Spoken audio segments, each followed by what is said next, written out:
Hey everyone, guess what? We do not have ugly swag.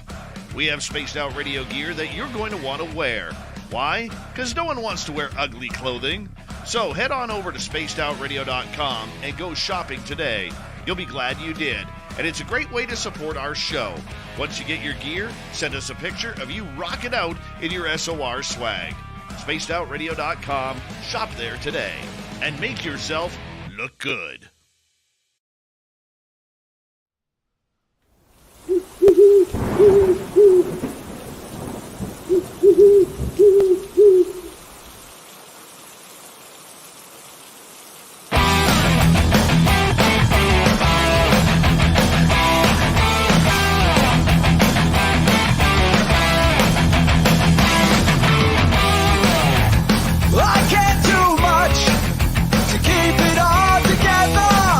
I'm not a good pretender, I never could live a lie.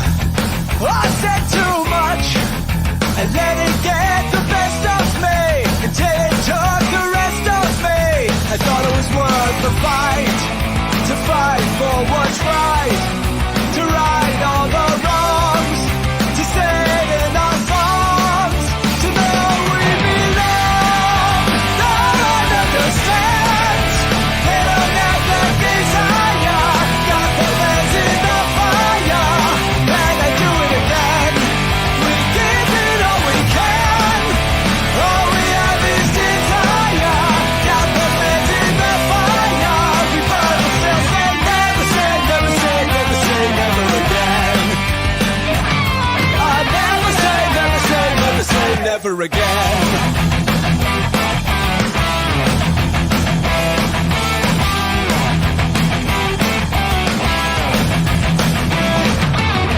I learned more from one enemy than from 1,000 friends. That heaven takes care of the fools and scoundrels in the end.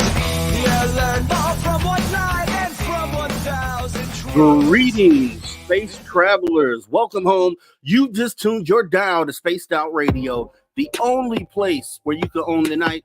I am your host, Mr. Rob G, and tonight we're broadcasting to you on our terrestrial affiliates across North America and digitally on TalkStream Live, KPL, and Odyssey Radio. Remember, you can access our archives for free at youtube.com/Spaced Out Radio. Our website is spacedoutradio.com, where the options are endless. You can stay up to date with the SOR Newswire, get some official Spaced Out swag, plus rock out to some Bumblefoot and oh so much more. We're going to have a great time tonight. More on our enlightenment path, right? It's going to be great. We have Casey Sanregret and Lisa Pare, who are energy healing channels, intuitives, and 5D Ascension guides. So we'll be getting into that and kind of, unraveling more layers of the onion, as we like to do here on the After Hours. I think it should be awesome, enlightening conversation, right? Welcome to the After Hour. What is this, Saturday, right? So we're just getting into the weekend. You just finished hopefully a great week, and you're getting into a great weekend. So we'll be rocking today and tomorrow.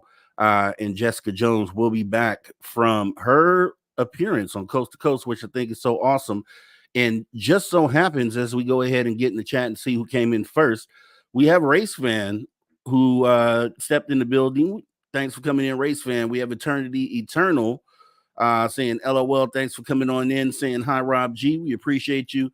Roger Murray hit us with some data. So just so happens June 4th, 1951, 73rd birthday, Coast to Coast AM George Norrie. So happy birthday to George Norrie, and shout out for keeping the conversation going, right? Just got to applaud that, and giving platforms for people to be able to talk about the phenomenon. So awesome stuff. Thanks for keeping us informed, Roger Murray, like you always do, and thanks for coming on in tonight. Let's see, we're getting down the list here. We got Vaughn stepping in saying, anyone home? Yeah, we are all here on this Saturday night, ready to get it in, Vaughn. So you're right on time. You are not late. You are at the right place also. Hour number 3, obviously, we're going to be getting into some stuff with our guy Travis Moostus, the paranormal reporter. So it's going to be an action-packed show. Please don't go anywhere. Just kind of kick back and enjoy the show. We got Lars Jansen stepping in saying, good morning, all. Good morning, Lars Jansen. We do appreciate you showing up and coming on into the after hours tonight. Let's see who else has stepped in here. We got T-Bone saying MRG, Mr. Rob G, peace, one and all. That's how I like that's couldn't said it any better, T-Bone. Thanks for coming on in and thanks for bringing them the positive energy, right? That healing energy, which is probably something we'll end up talking about tonight. Thanks for coming on in, T-Bone. We appreciate you. Getting down the list here. Who do we have? We have AAO. Not sure what it stands for, but seems to be new. It says, hi, guys. Hi, you guys. It's my first time here. Hi from Texas. Okay, great.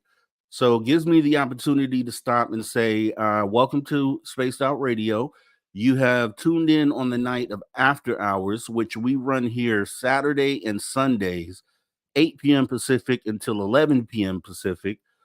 Sunday, also right before this show, you get Jessica Jones, the Cryptid Huntress, running from 7 to 8 p.m. Pacific. Then you get Dave Scott coming in on Monday, running Monday through Friday, 9 p.m. Pacific until midnight. So 7 days a week. Definitely something awesome going on right here at Space Out Radio. You're at the right place. And we love to see you back. So thanks for coming on in tonight, AAO. And moving down the list, let's see, who else do we have here? Yeah, I see you. I see you. Yeah, definitely. Paula Foster stepped in the building saying hello, everyone. The alien head emoji and the live long and prosper emoji. Is that what that is? I keep calling it the Spock emoji, but I think it's the live long and prosper. So I love that energy, Paula Foster. Thanks for coming on in. We appreciate you showing up. Melvin from Mars. Hello, y'all. Start the woo. Start the woo. That's what we're going to do. Just for you, Melvin from Mars. Thanks for coming on in. We appreciate you showing up. Let's see. What else do we got going on? Who else has stepped in the building? Of course, Lil Cam 51 coming in from Twitch. You can tell by the icon there saying St. Louis Battlehawks win again and we'll host a conference game. Okay, assuming that's your team, Lil Cam. So if so, congratulations. I appreciate you coming on in and supporting the show tonight, like you always do. Moving on here. Aloha, Dave, of course. Saludos a todos de Mexico. Greetings, everyone from Mexico. Aloha, Dave. Forever and always keeping us bilingual, which we appreciate. Thanks for coming on in. Aloha, Dave. Yeah. Latchkey Hustle. I was informed by Brown Dwarf I should be reaching out to you, Latchkey. So we will definitely be doing that. Look out for communication. And also, thanks for coming on in. We appreciate you. And right next to Latchkey Hustle, we got Brown Dwarf saying, good evening. Good evening, Brown Dwarf. Thanks for coming on in tonight. We appreciate you showing up. And moving down the list, Carl Bittner saying, hey there, Rob, and all you spacey after hours spaced out peeps. Hey, Carl Bittner, thanks for coming on in. You're always here supporting, and it's definitely appreciated. So I always want to let all you guys know that really that your support is appreciated. Mike Rivers stepped in with the, forgot what they call that move there, but they're saying hi y'all all. Appreciate you coming on in, Mike Rivers. Thanks for showing up. Let's see here. Moving down the list. Sarah Yan, made love to a bacon burger. Okay. Yeah, okay. All right. I'm with you, Sarah Yan. Thanks for coming on in. I guess this is how we get our Saturday started off. Let's go. Let's go. Okay. Janice Ross. I'm going to say Janice. Hopefully I said it right. Big Easy check-in. All right. Appreciate you coming on in from the Big Easy. We love it. We love all the support. Appreciate you. Let's see. Kurt M. Hi all. Wavy hand emoji. I just lost you here. There we go. Kurt M.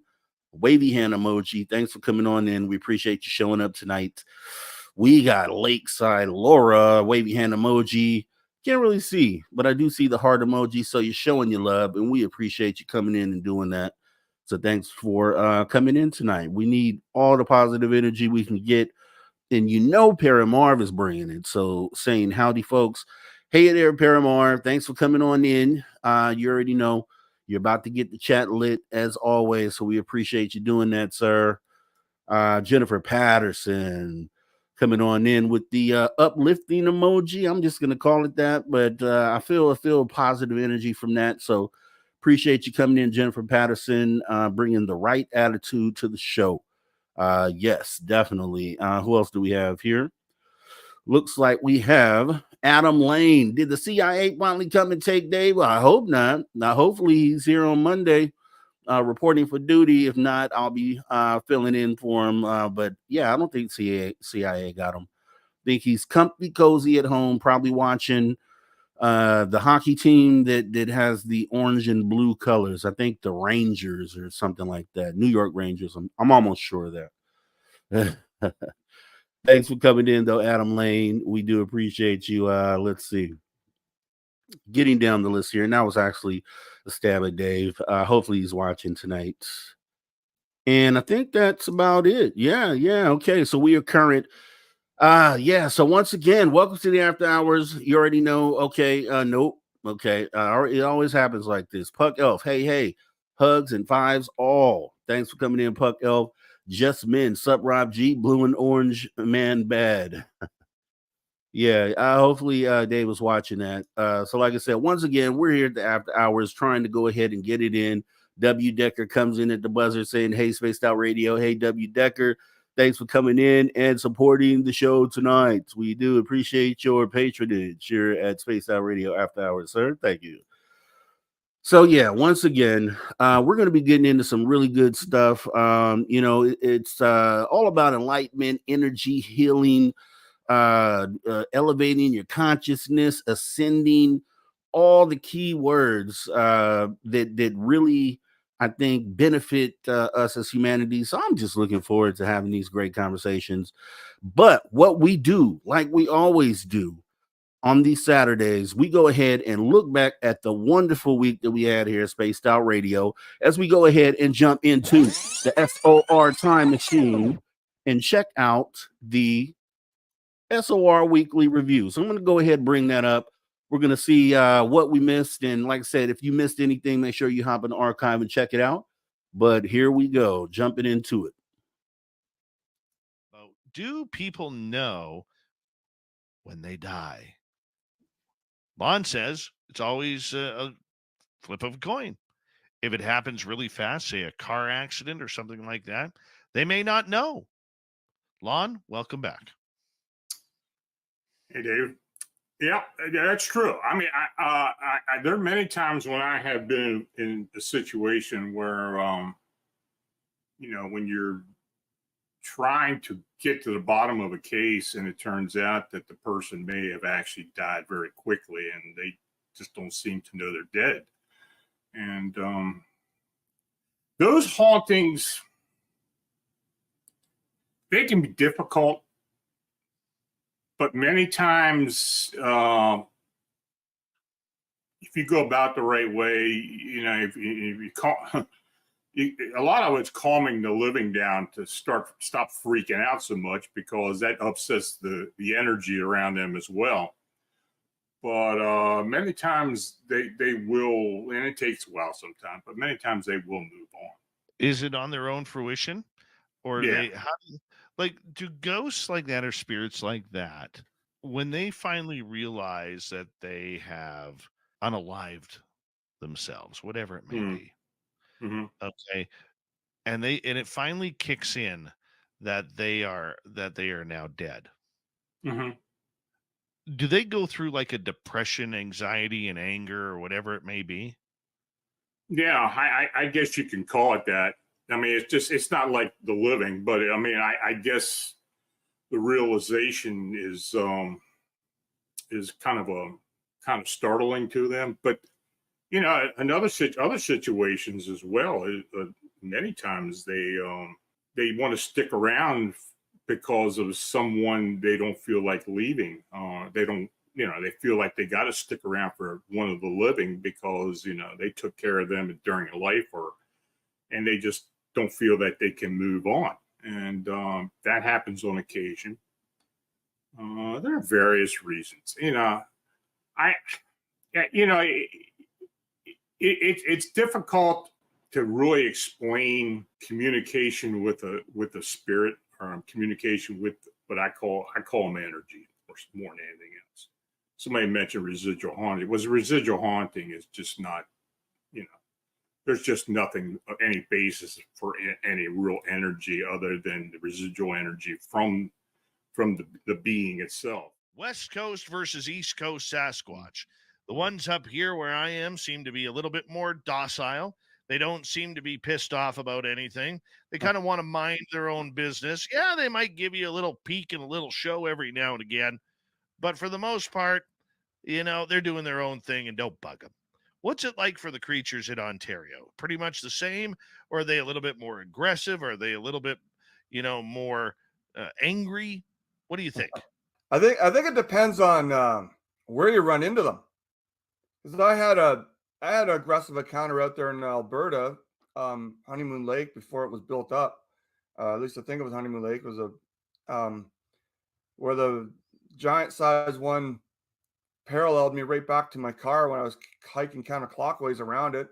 Went over the sand mound that the road crews left, and then it came right up to the sand mound, right at the edge of the, not a parking lot, but where the dead end was to get to the access to the lake. I guess maybe for if emergency fire crews need water or something.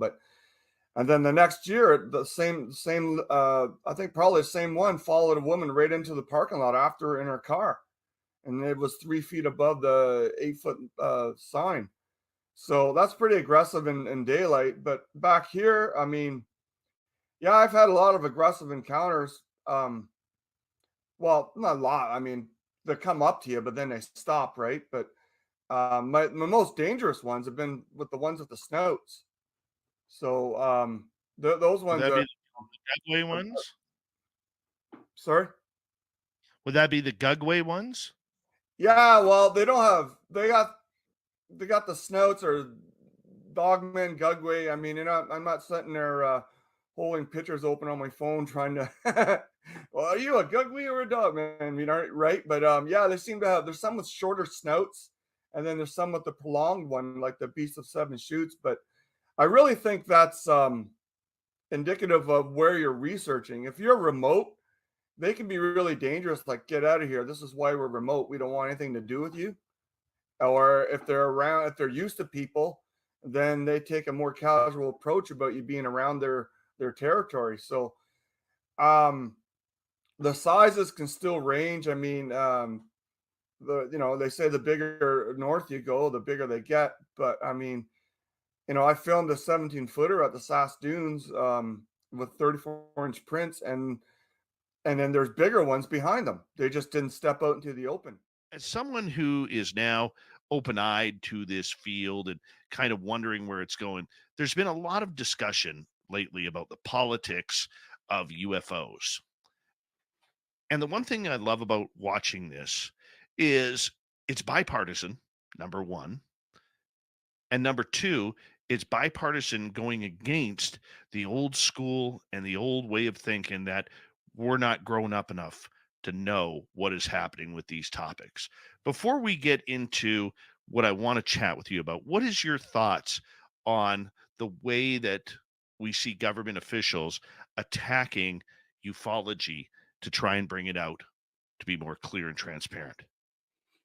It's like I said, I think we talked at the end of last year, and when I said the DOD has drawn a sand in the line, or a line in the sand against humanity, and said, we don't care what you guys want or what you guys think. We're going to do what we want to do, and we're going to do it at our speed. And that controlled versus catastrophic disclosure kind of ended up coming out of that. And it's if we were to leave it up to just status quo, then you could probably expect that they would find some way to kick the ball down the field for another 80 years. What I do like right now, and what I see going on, is I see a lot more pushback from those within the government when those statements are being made, saying, no, no, no, wait a minute. We're not going to stand for that. Normally in the recent past, you would have had those Congress members kind of just sit back and think about what their best interests are versus humanity's best interests. And I feel like, and who knows what the real reason is behind, hopefully is just genuine compassion for humanity. But you're seeing all these guys like the Carl Nels and the Gallaudets and just the people who are willing to not even call themselves whistleblowers, just come out and say, hey, this is what it is, and kind of lay things on the table. So I'm glad to see more of that happening on the political side of this. What's it like to talk to aliens? You've interviewed a few people who've Well, had these situations. it depends on the kind of experience they've had. But with Billy Meyer, when he first met with this person from the Pleiades, who happened to be female, because she told him that men are much more responsive to females than they are to men. So she was sent in first. Her name was Samyasa. She said that the biggest reason that they were here and talking to him was to let humans know we need to realize we are not the only thinking beings in the universe. This is back in 1975. I think it still holds true today. But so many of the things that start saying are about what we do with the planet, how we had a problem with the ozone. They told him that back in 75 as well. And it was just becoming known at that time. And they said, but it can be cured. And it's cured by taking some of the gases out. And you'll find that the hole naturally contracts and expands, which they're finding now to be very true. But so many different things and different people that are talking to different groups of extraterrestrials are getting different information, but it's all basically the same. And it's something about how we on Earth have to realize we're not alone, have to realize there are many, many cultures out there, and that we have got to start understanding that we can't take the garbage, literal as well as the sort of figurative garbage, into space when we go, because we're planning on going to Mars now, and we're setting up new missions for the moon. And then after that, we're going out into the universe. We cannot take the anger, the fear, the greed that we seem to really enjoy on this planet. We have to learn to outgrow it so we don't carry it with us out there, because we're going to have to deal with people that don't utilize those emotions and those base issues anymore. And that's a big deal for many, many of the contactees. For people who may not know what channeling is, please explain that to them. Well, it depends on how you want to define it. So, to me, everyone is a channel and everyone has the capacity to channel, just like everybody has the capacity to have intuitive insights and intuitive instincts, gut feelings, etc. But what channeling is when you either receive messages from people who've crossed over or beings on the spiritual hierarchy. So what we would consider to be angelic beings and interdimensionals, because to me, they're all the same thing. And whether they channel directly out of your mouth or whether you are given that information and you relay it. So like a psychic medium would receive visions, words, etc., and then relay that message, or the being connects with your consciousness and speaks through you, all of that is considered channeling. What's it like to have a spirit or an entity communicating through you? It is both the coolest thing and the weirdest thing ever. I don't know.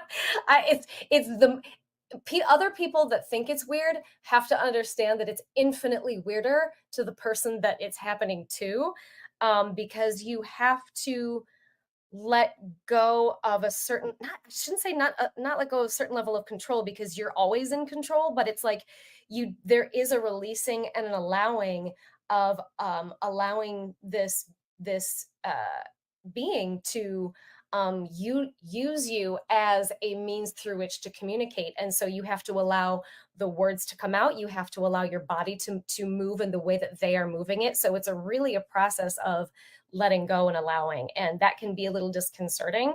And sometimes it can even just feel strange, depending on, like, when Ian works through me, it's very much in a very, not a bad way, but it's very much like sticking a finger in a light socket because he's so high resonant. So it's very strange, but very cool. If we see the United Kingdom going down the same road as Canada with the fact that they want a more scientific study rather than a threat narrative that we have been dealing with over the last number of years coming out of the US, considering that the US is the allied global leader of protection and just the leader in case anything happens in the world, to see two of the closest allies to the US go against the grain and go scientific on this rather than threat narrative, do you think that's concerning at all to the overall message of what Canada, the United Kingdom, think about this topic regarding the threats that we hear coming out of the States? I don't really look at it as going against the grain per se. I look at it as in addition to the threat narrative. I think the playbook at hand is showing that this threat narrative, whether we think it's good or bad, is at least showing a path of seriousness, with legislation and getting people within government and the military to take this topic seriously.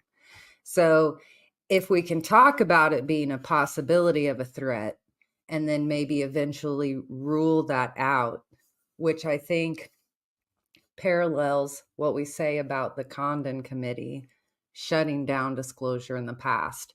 If we can get past that point where our military and government and defense deem it a non-threat, then it's natural that if there is something credible there, that it will be shuffled into science and academia and more, I guess, peaceful avenues, non-threatening avenues.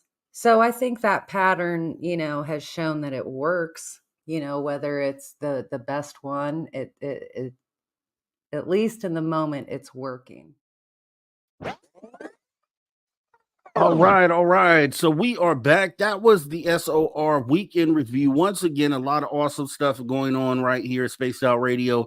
So if you missed any of that, remember our archives are completely and totally free, and you can access those right here, youtube.com/at Spaced Out Radio. I'm really feeling like raising the energy level here. So I definitely want to go ahead and get into this conversation tonight.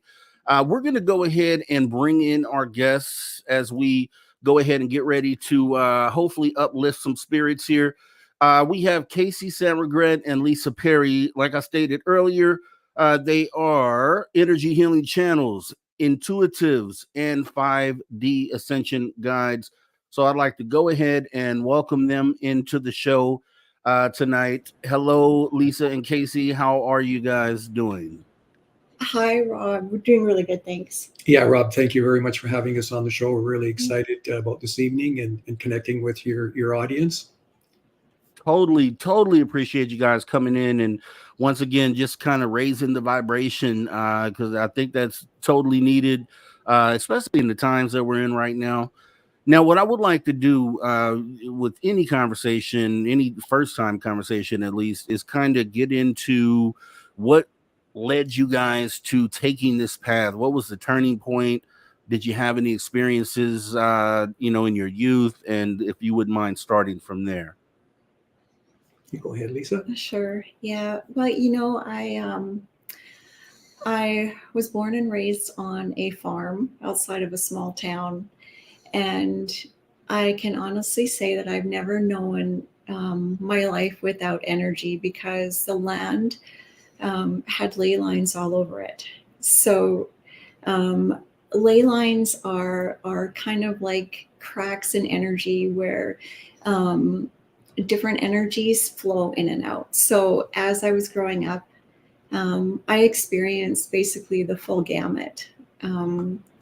So I remember very, very frightening experiences, but I remember also very angelic ones as well. So I always, because of that, I always felt connected, I guess, to the unknown, to UFOs, ET energy, because I always knew that there was more out there than what we could see here on the 3D Earth plane, actually. You know, my dad always had books on ETs and all that kind of stuff, UFOs. So I read everything that I could find in the house. And yeah, as I grew older, I just knew energy was just part of my life and always would be. So I got into personal development and energy work, and everything just kind of went from there, actually, you know. So that was kind of how I got started in doing what we're doing today. That's awesome. How about you, Casey? Well, mine is basically, raised in a Catholic family. Both of us are here in Alberta, and I'm Edmonton, born and raised, and still living here. Born into an incredible family with 4 siblings, and my dad was really a real groundbreaker for anybody that I knew, growing up in the 70s and 80s and moving on. And, he was always searching. Edgar Casey was one of the big eye openers for him. And he would share that. And I was, the one child that really seemed to pay attention and was really curious around it. And then, in the early 20s seemed to be something that I broke away. He broke away from the church, so to speak, to realize, I think the big thing is, and I think a lot of your audience are always asking why, there's more than just the black and white that we're being shown in the 3D plane. And so he would bring home books on top of books on top of books of different, no different what Lisa had, whether it be UFOs, channelers, psychic mediums. I was introduced to a psychic medium, in my teens, getting a reading tarot cards and whatnot. So definitely piqued my interest. And then in 2007, there was a group of us that went with my dad and his partner, Sharon, and my uncle, and we went on this so-called spiritual retreat. And there was an awakening for me that happened, and hence had some really cool experiences personally, internal journey of an awakening, and being able to channel. And then about 4 years ago, Lisa and I met at a trade show, and it was a health and healing. It was called the New Earth Expo in Edmonton.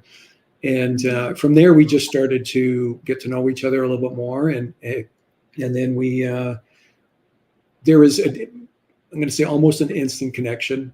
And then there was an instant connection to know that we are here for a purpose. We reconnected. So, very strong ties in previous lifetimes, seeing previous lifetimes, talking them out with one another of what we saw, what we remember, and then know that where the planet is going, especially after 2012, and knowing that people are struggling and really trying to come to grips with the energy that's now here. And we felt that we needed to find a way to be able to help people, not really help them, I guess, but to assist them, to share our experiences and our insights that we get, and helping them guide to make their lives easier, to help them understand more of what's really happening now during this amazing time to be here on on planet Earth right now. Incredible time. So, our hearts are expanding every day. We know it's based in love,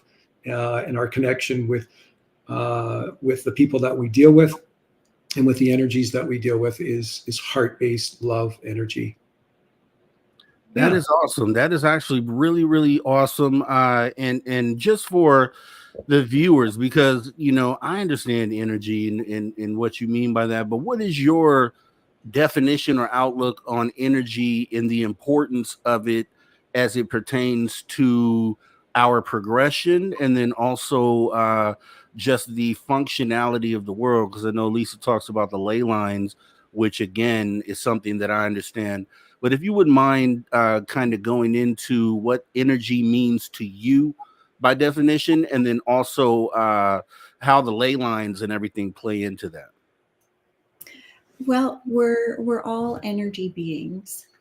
Everything here on the earth plane is made up of energy. And each thing carries a frequency. Okay. So here on the earth plane, things are quite dense. So the energy is denser, but when you move into higher frequencies, the energy is lighter. It's at a higher frequency.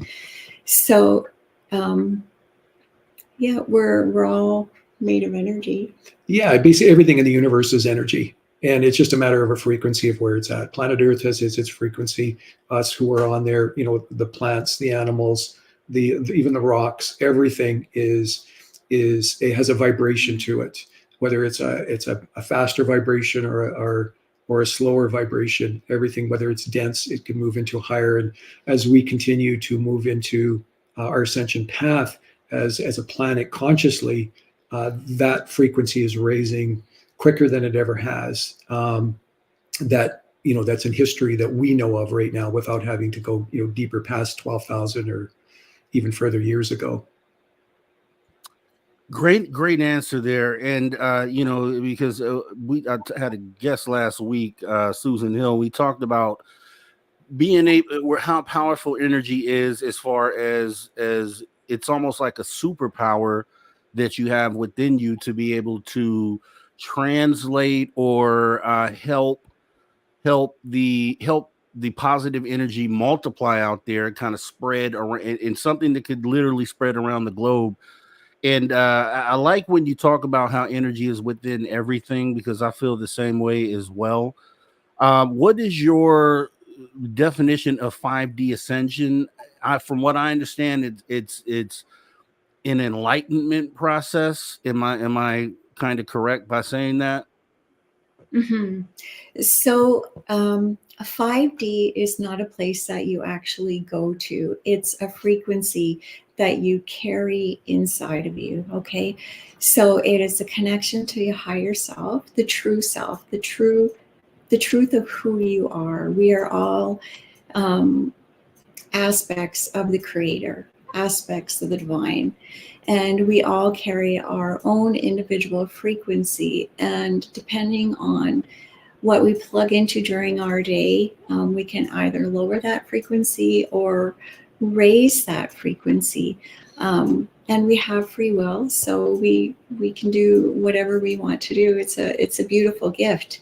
But if you want to reach the higher frequencies, it's all about remembering who you are as a divine being, and releasing those things that aren't a vibrational match to that, right? So that's what it is. You start releasing these things that don't serve your highest and best good anymore, and your frequency begins to raise. And when your frequency begins to raise, your energy opens up, and it's so amazing, Rob, because not only does your heart open up and your energy opens up, but when that happens, you have this whole new world that it's like you're given the keys to, and greater experiences happen, and greater epiphanies, and it's like this amazing thing. So when you get on the self-healing progression, it's like you just want to keep going, because you feel so good inside. You feel centered and grounded in the truth of your being. and you just want to keep going higher. So go ahead, Case, if there's anything you want to Wow, add. she covered a lot right there. That was very detailed. Yes. So what I was going to say is, it was Lisa. It sounds like from your story that, and I also believe that some people are just born kind of tapped in. You're just tapped in from a young age. It isn't something that you ended up having to learn over time. But for someone who is hasn't embraced this or figured out how to manifest this positive energy or kind of harness that energy, what would be some of the steps you would have them take? Like, if you step into a situation, your intent is to heal the energy and kind of raise the frequency. What do you recommend, and what steps do you take?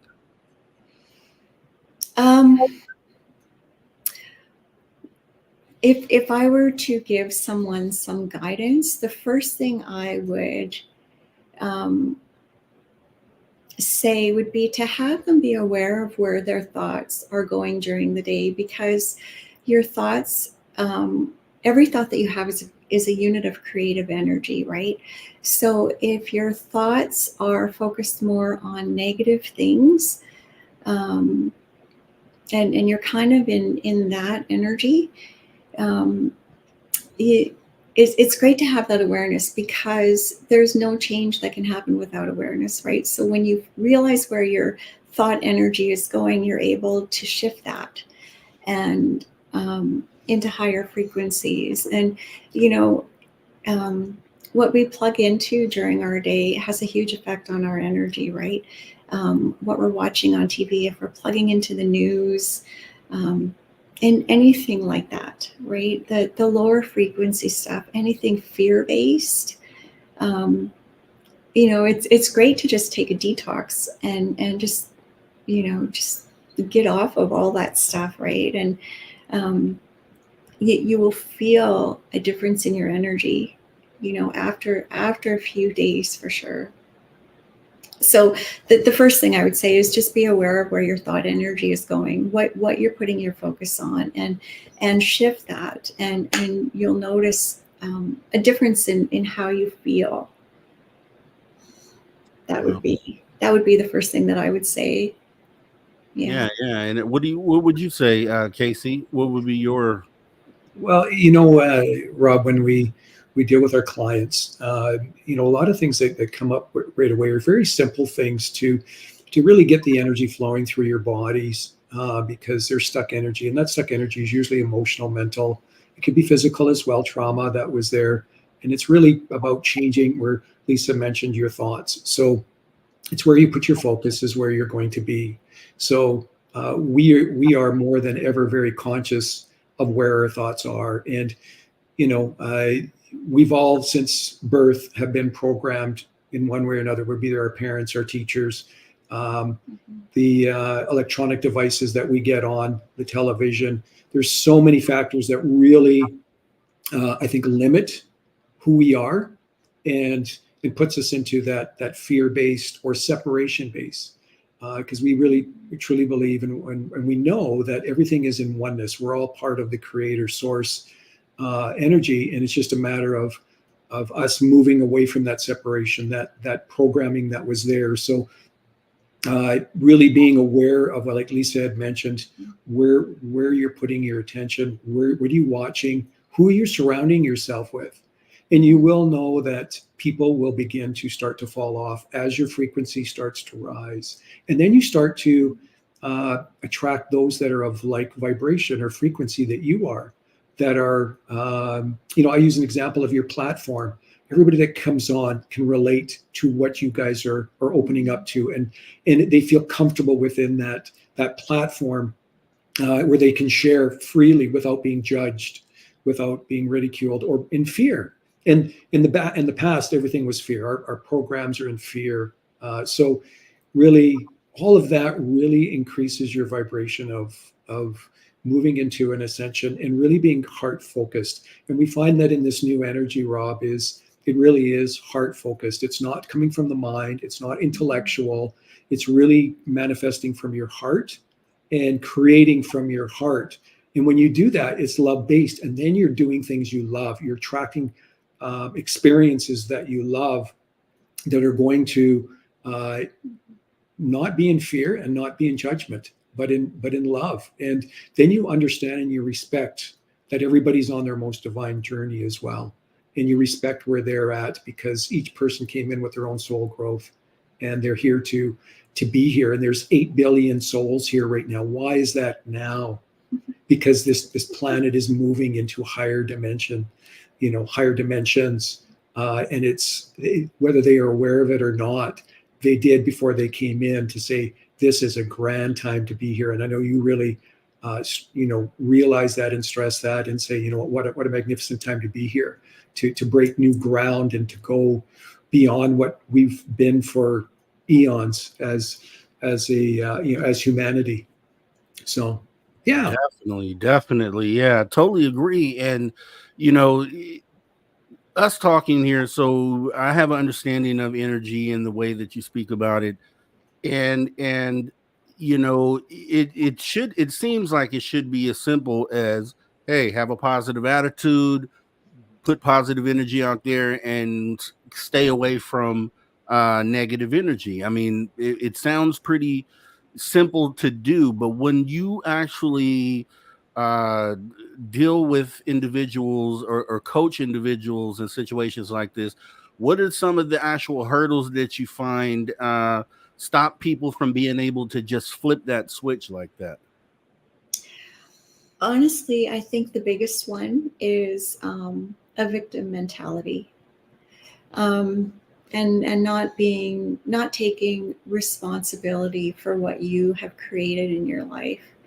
On a personal level, I have a few failed past relationships, and they were very difficult ones, and I didn't understand why the same scenario kept showing up in my life. It was always right in front of me, and I sat myself down one day and I really took a hard look, and I'm like, what's the common denominator? And the common denominator was me. And that was a really tough one, because I had to admit to myself that the life that was showing up for me was what I was creating, right? So I'm like, okay, well, I really need to do some serious work and shift my energy. So that's what I started to do, just really taking responsibility for where you're at. And when you do that, you're able to move forward and create something new, right? And we're all here to learn and to grow. So everything, there's no mistakes. Everything is just divine teaching. It's all divine teaching moments, right? So when I understood that, I didn't beat myself up quite, you kind of look at it totally differently. But that's the first thing. You have to start being responsible for your energy and what you're creating in your life. And when you're at that point, you're ready to make some serious changes and create more amazingness for yourself.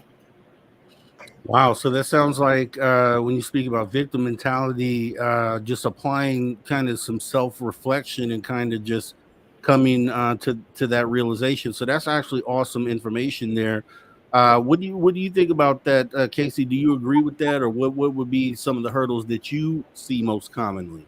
Very much. I agree a lot with what Lisa has said. We have incredibly deep conversations around this, and we stretch one another around, understanding where to go and where to create, a life that you really dream of having.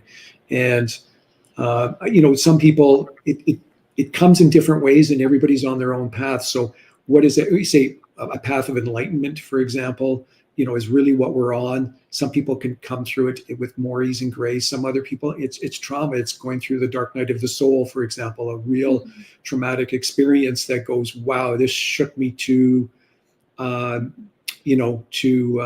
point where I need to make a change. because I can't do this anymore. I give up. And when you really surrender, Rob, that's when the new magic really starts to come in. But it takes you, why does this keep happening? It's like, definition of insanity, doing the same thing every day, expecting a different result. And, we've gone through that. So it's not like we're here, just throwing stuff out there but it's personal experiences that we're sharing with people with the knowledge that we've gained and where we're going, and it's saying, we've walked that, whether it's in this lifetime or in previous lifetimes. There's certain things that I knew coming in that I wouldn't be doing in this lifetime, and one was drinking alcohol. I knew I wouldn't be drinking it. I've been there, done that. It's just what I felt as a young kid, and I've tasted it, sure, but not to the point where it might be a sip and that's it. And I go, wow, I don't like this. And I just stayed away. So with that has really helped me as I've gotten older, being able to process energy, being a healthier human being overall, is through that is just by choice. So I'm going by past life. But in this lifetime, a lot of us are going through a lot of stuff right now. We're really in the forefront, and the energy that's here, that's before us, is really making us to go, or forcing us to go inside. Every human being on the planet, what we came through 2020 and 2021 and 2022 and coming up till now, really opened up the door for people to look inside. And we use the analogy, kind of jokingly, but in essence, it was a reality. Is when we were under lockdown, it made you stay inside. But what it really did is make you look inside, go within yourself and say, what is this? Where's the truth? The truth is in me, and I have to find that out myself. And some people were lonely, definitely, especially the seniors and whatnot. Some people were going crazy with their families, and some people really united. So there's so many different stories that went on across the planet around it, but it really helped, I think, springboard, humanity into looking for more. And really that more is what we're here to show people. Is it really starts within yourself. Don't go looking out there. And then when you do that, things will show up that you are looking for inside. As much as even the UFOs or the orbs type of thing, your frequency has to be there, because if you're in a fear mentality, it'll shut down pretty quick. But if you're really open, things will just start showing up, and those benevolent experiences will be there for you and help you grow and expand you as a human being. And with that, you're able to share that with other people. It's about expanding and us being in oneness and sharing through love and assisting others on their journey. So that's really what we do. Is it's kind of like lighting a candle. If we can have somebody make one shift in the world, and of course we connect with people globally, that's going to change their experience, who they are. It will help those that are their immediate family, their co-workers, their community, and beyond. And it just starts to like a wildfire. It just gains momentum and a wave of doing that. So we're excited when we connect with people and they open up and they connect and they get it, and away they go, and we never see them again, and we know they're on their journey, and it's so beautiful and so I can say satisfying, for us to know that that's happening, and seeing others doing the same thing. So it's really neat to see. Yeah, you're definitely talking my language. I agree with everything you just said there. And it's like a tsunami is kind of what it is. And when you talk about the momentum picking up, another thing I did want to say is I think you're absolutely right. I thought about when the pandemic hit, and just the separation from society, essentially. The thing that the cycle that keeps us, tied down and distracted was broken momentarily, and allowed a lot of people to get some level of enlightenment. I think you're right. I think across the board, people raise themselves up at least a level or two. You saw like the great, what they call I believe the Great Resignation, where a lot of people felt like, wait a minute, I don't have to go to this office and do this job. I can do this at home. And things sort of shifted mentality wise. And I think everybody ascended in that. Another thing that I want to point out and kind of say as well is when we're talking about, like I said earlier, the just not being around negative energy and then putting positive energy out there. But then you go a little deeper there by saying that it ends up being not just keeping negative energy from around you, but also using that self-reflection to see some of the things that you can correct within yourselves, like habit wise, like you stated with the alcohol. Some people use, and like I said, I spoke to someone last week where the term Christ consciousness was used, and I don't know if you kind of tie into that or relate to that, but that's essential. I guess that's essentially what we're talking about here. Would you agree, or would you describe it differently? No, I agree for sure. So, we're all on this upward spiral because this amazing energy is coming into the planet at this time. And that's the journey we're on. As this energy is coming in, a lower frequency stuff is being released. So when higher frequency energy comes in, there's always a releasing of what is no longer serving your highest and best good, right? So the energy, the high frequency energy, it raises the frequency of your being, and which is ascension, right? So as this process continues to happen and you keep going up and up on this spiral, you have access to higher frequency energy, higher frequency thoughts and awarenesses, right? And you move from your ego, which is your mind, like Casey said, more into your heart energy. And that's really the key to connecting with your Christ consciousness, is just really opening up your heart and feeling the divinity within yourself, that divine love flowing to you and through you to everyone and all around you. That's awesome. And Casey, we have about 2 minutes left. You want to add anything to that before we go to break? Yeah, it's we're moving from they're saying we're moving from a carbon-based cells into a more of a Christ crystalline, and that's where the Christ consciousness comes in. Raising, we've been using frequency a lot, but it's really the consciousness and becoming a knowingness. And it's really interesting with some of our research that we're moving from a 23 chromosome human race to our 24th, which will be one that can't be seen, but will be energetically be there. And that's when our intuitiveness will be tapping in more. So people are going to know more, it's a knowingness, as opposed to, well, I believe this, or I think that. They're going to know. They know when they're going to be lied to, and they're going to be known when they're not being lied to. And so this is really, really going to be cool in the next, months, moving in the next years of how that Christ consciousness, that knowingness, that chromosome that's going to awaken within us, that's going to have that knowingness. I know that person or that group is not benevolent. You're just going to know. And a lot of people already are opening up to that already, but it's just more. It's having the whole planet move to that. And we are moving in that direction. So it's amazing how many people are opening up every day and trusting their intuition and their intuition and their inner knowingness, their gut instinct. That's all part of the same thing.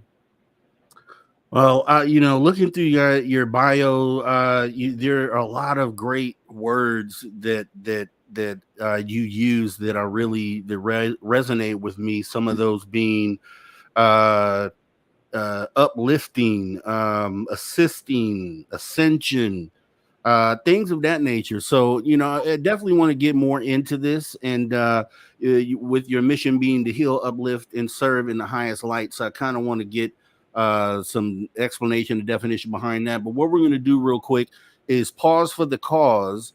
as we get ready to take our first break of the night. We'll be right back with our number 2 Spaced Out Radio. And for everybody out there, make sure you get your questions in. Please put them in caps so I can see them. I may have missed some already. If you don't mind, go ahead and repost them again so I can tag them. Other than that, we'll see you guys in just a minute here. Conversations that move the needle. Conversations that move the needle. You're listening to After Hours with Mr. Rob G on the only place where you can own the night. Spaced Out Radio. Spaced Out Radio. You've tuned your dial to the right frequency.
All right, all right. Welcome back to Spaced Out Radio after hour number 2 with me, your host, Mr. Rob G, as we go ahead and welcome back our guests, Casey Sanregret and Lisa Pare.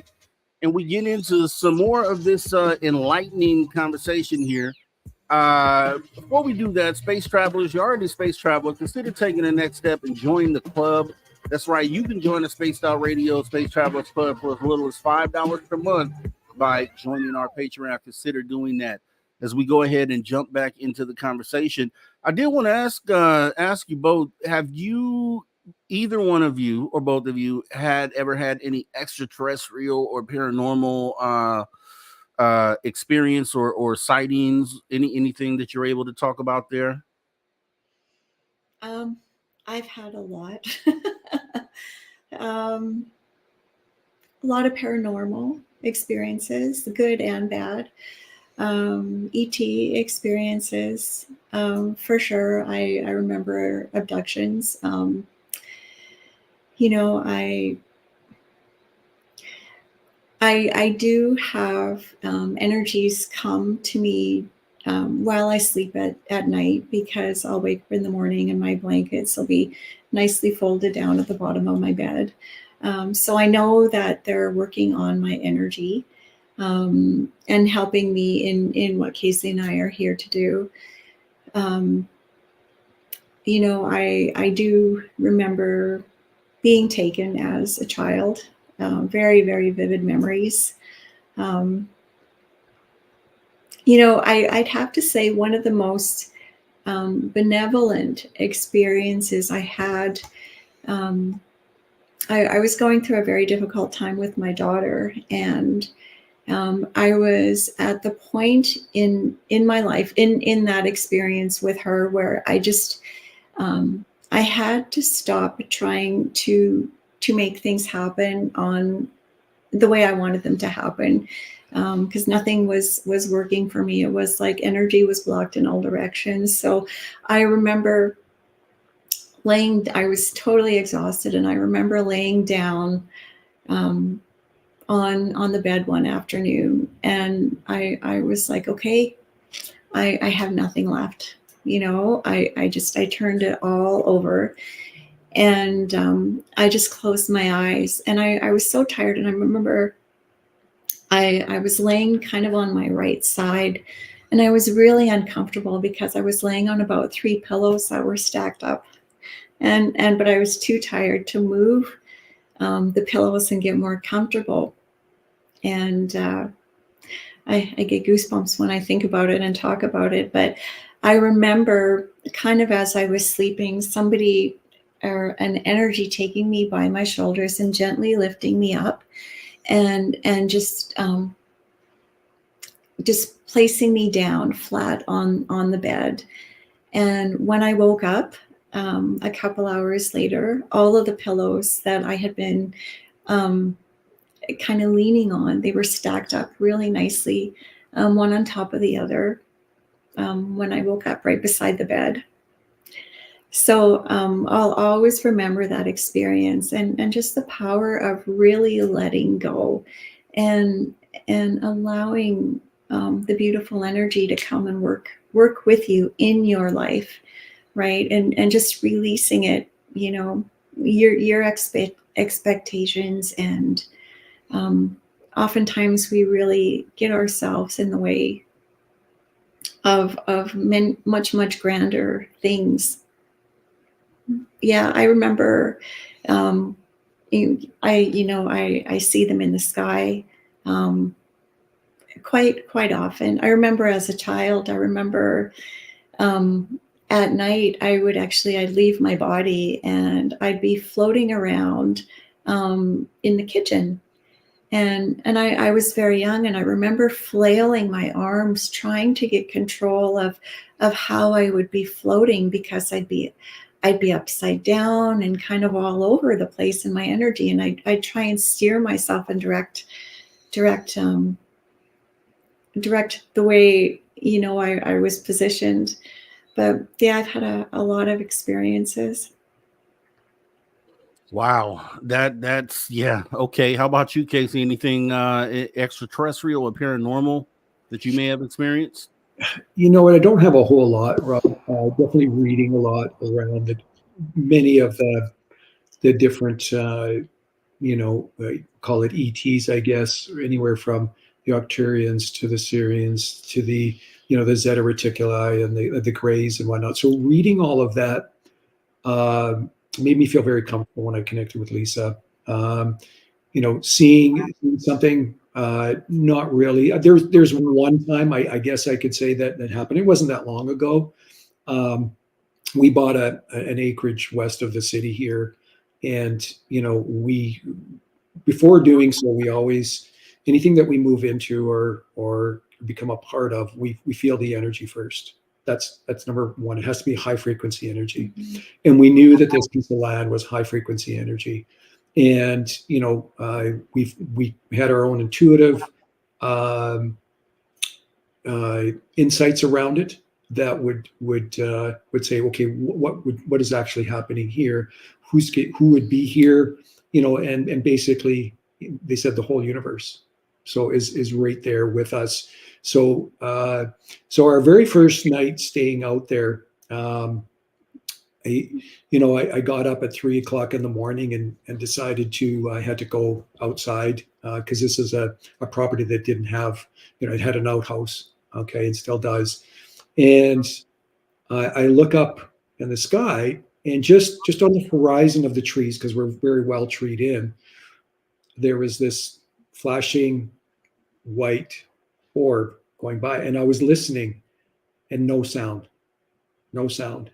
And, and I was just like, oh, cool. Like no thoughts, no fear, no excitement. It was just, okay. And it was just on the tree line. And the key thing out of it, Rob, was I was listening and I couldn't hear nothing. There was no sound. So it is so quiet and so peaceful where this acreage is. You can hear birds for miles. You can hear the jets that go way overhead, during the day you can. And this was nothing. And so that was pretty cool. And I went, back and climbed into bed, and Lisa was awake, and I go, oh my God, Lisa, I should have, if I knew you were awake, I would have pulled you outside and take a look at this orb that was going across the sky. And it was beautiful. We will travel and we'll go into the mountains, and we've got a specific area that we're guided to go to. And on our way there for the first time, when I was taking Lisa there, because I've been there, before, and we're driving, and I go, oh my God, Lisa, we're going to be seeing a lot in this area, because it's a portal. It's a portal for the planet where energies come in, and basically, if you want to, high frequency beings, and not all different types, but they're not malevolent. They're all benevolent. And so we went there the first night, and we're sitting partially up a mountain, and we were looking to see them, and we couldn't see them. And then all of a sudden, Lisa started taking pictures with her camera.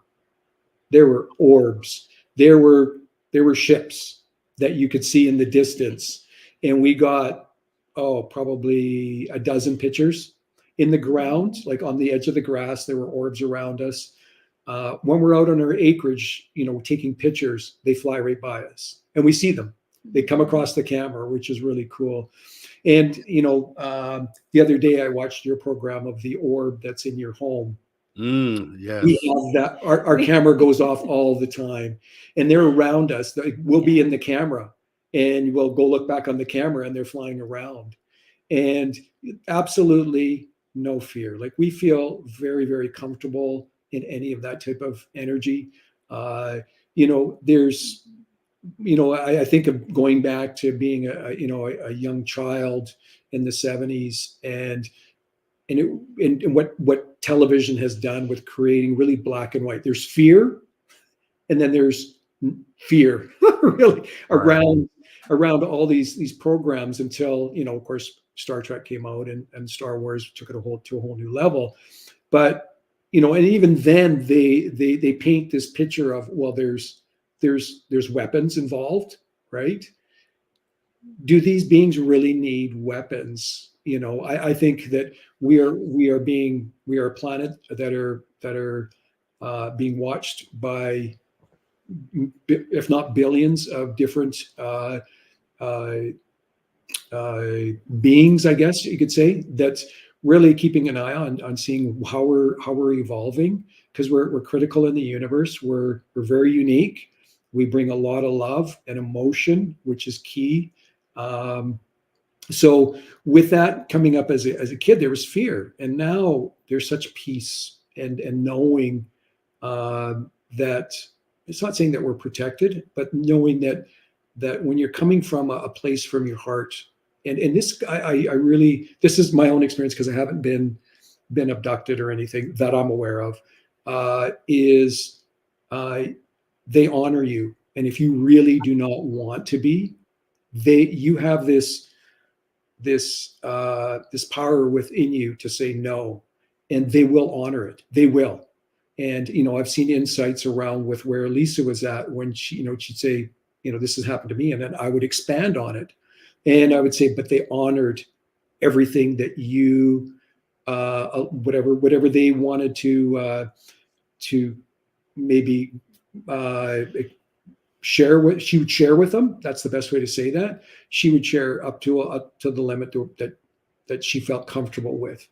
But people remember, because it's very unique and it's different. We've been taught about fear, about all of this. Your program is really about sharing that community and being comfortable within that, and knowing that really they honor you, because we're all in this oneness in the universe, and his creator is we are honored and respected, and just like we respect everyone as we begin our evolvement into higher dimensions. So yeah, I mean, I really expanded and kind of got off course there around. No, yeah, you're good. But the energies are around us. We feel them. We've got a very special room within our home here, with crystals and various other things that we've gotten throughout our journeys around the planet. And when we go into that room, we'll smell roses. We'll have those type of experiences. And part of one of our offerings is a connection with Mother Mary, not on a religious side of things, but more on just Mary, who she really was, and the healing that she brings. And she represents roses. And I'll go in there and I'll say, Lisa, you got to come in here. There's roses, and it'll only be there for a minute or two, and then it'll go away. So those are just kind of our connection and a knowingness and feeling very comfortable in a love that surrounds us. As a conduit of energy, right? And then going back to the point, the fact that likelihood that all energy is connected, even from here all the way across the universe to the other end. I would hope, and you're correct. Yeah, I have these orbs, crazy orbs going on here, right? And everything has seemed positive for the most part. Nothing malevolent that I've detected at this point.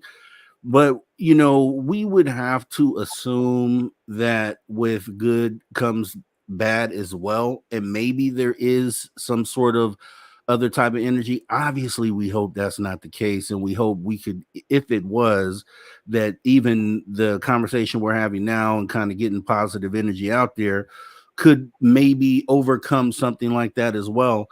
But on as far as humanity goes in this moment right now, and we're pre-disclosure, I would count it as pre-disclosure.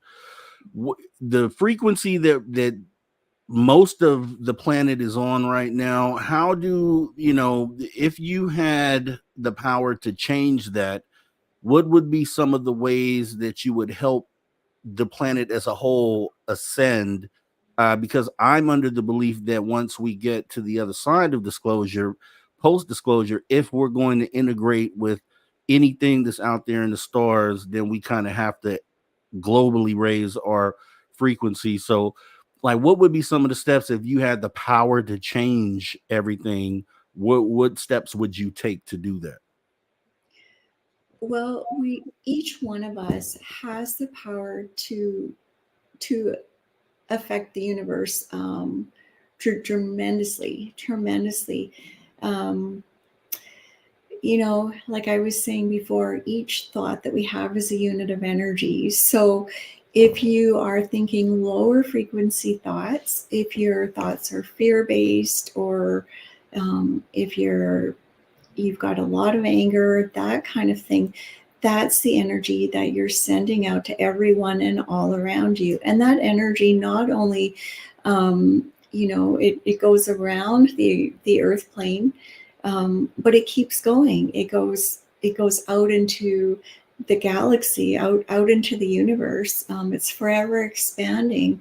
So when we are aware of that, and we start choosing to come from our hearts more, to start thinking more love-based thoughts and more compassionate thoughts for everybody and everyone out there, we affect the universe in that way, in a very positive way.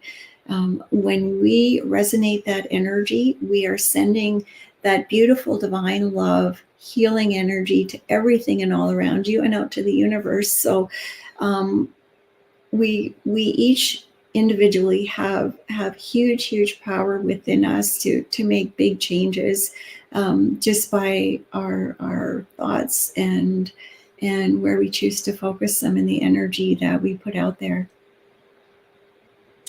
You guys have you've created something called EISA Earth, EISA. Is that saying it right? Yes. Okay. If you could kind of detail what that is and what the mission is. EISA came to us in a more of a channeled state of it's a frequency. It's a very high frequency. It is, and it's forever expanding. I'm going to say go ahead with frequency again. So it goes in all directions and into many different dimensions as well. So it's an expanding, like the universe is. It's expanding. So it's just a frequency that expands.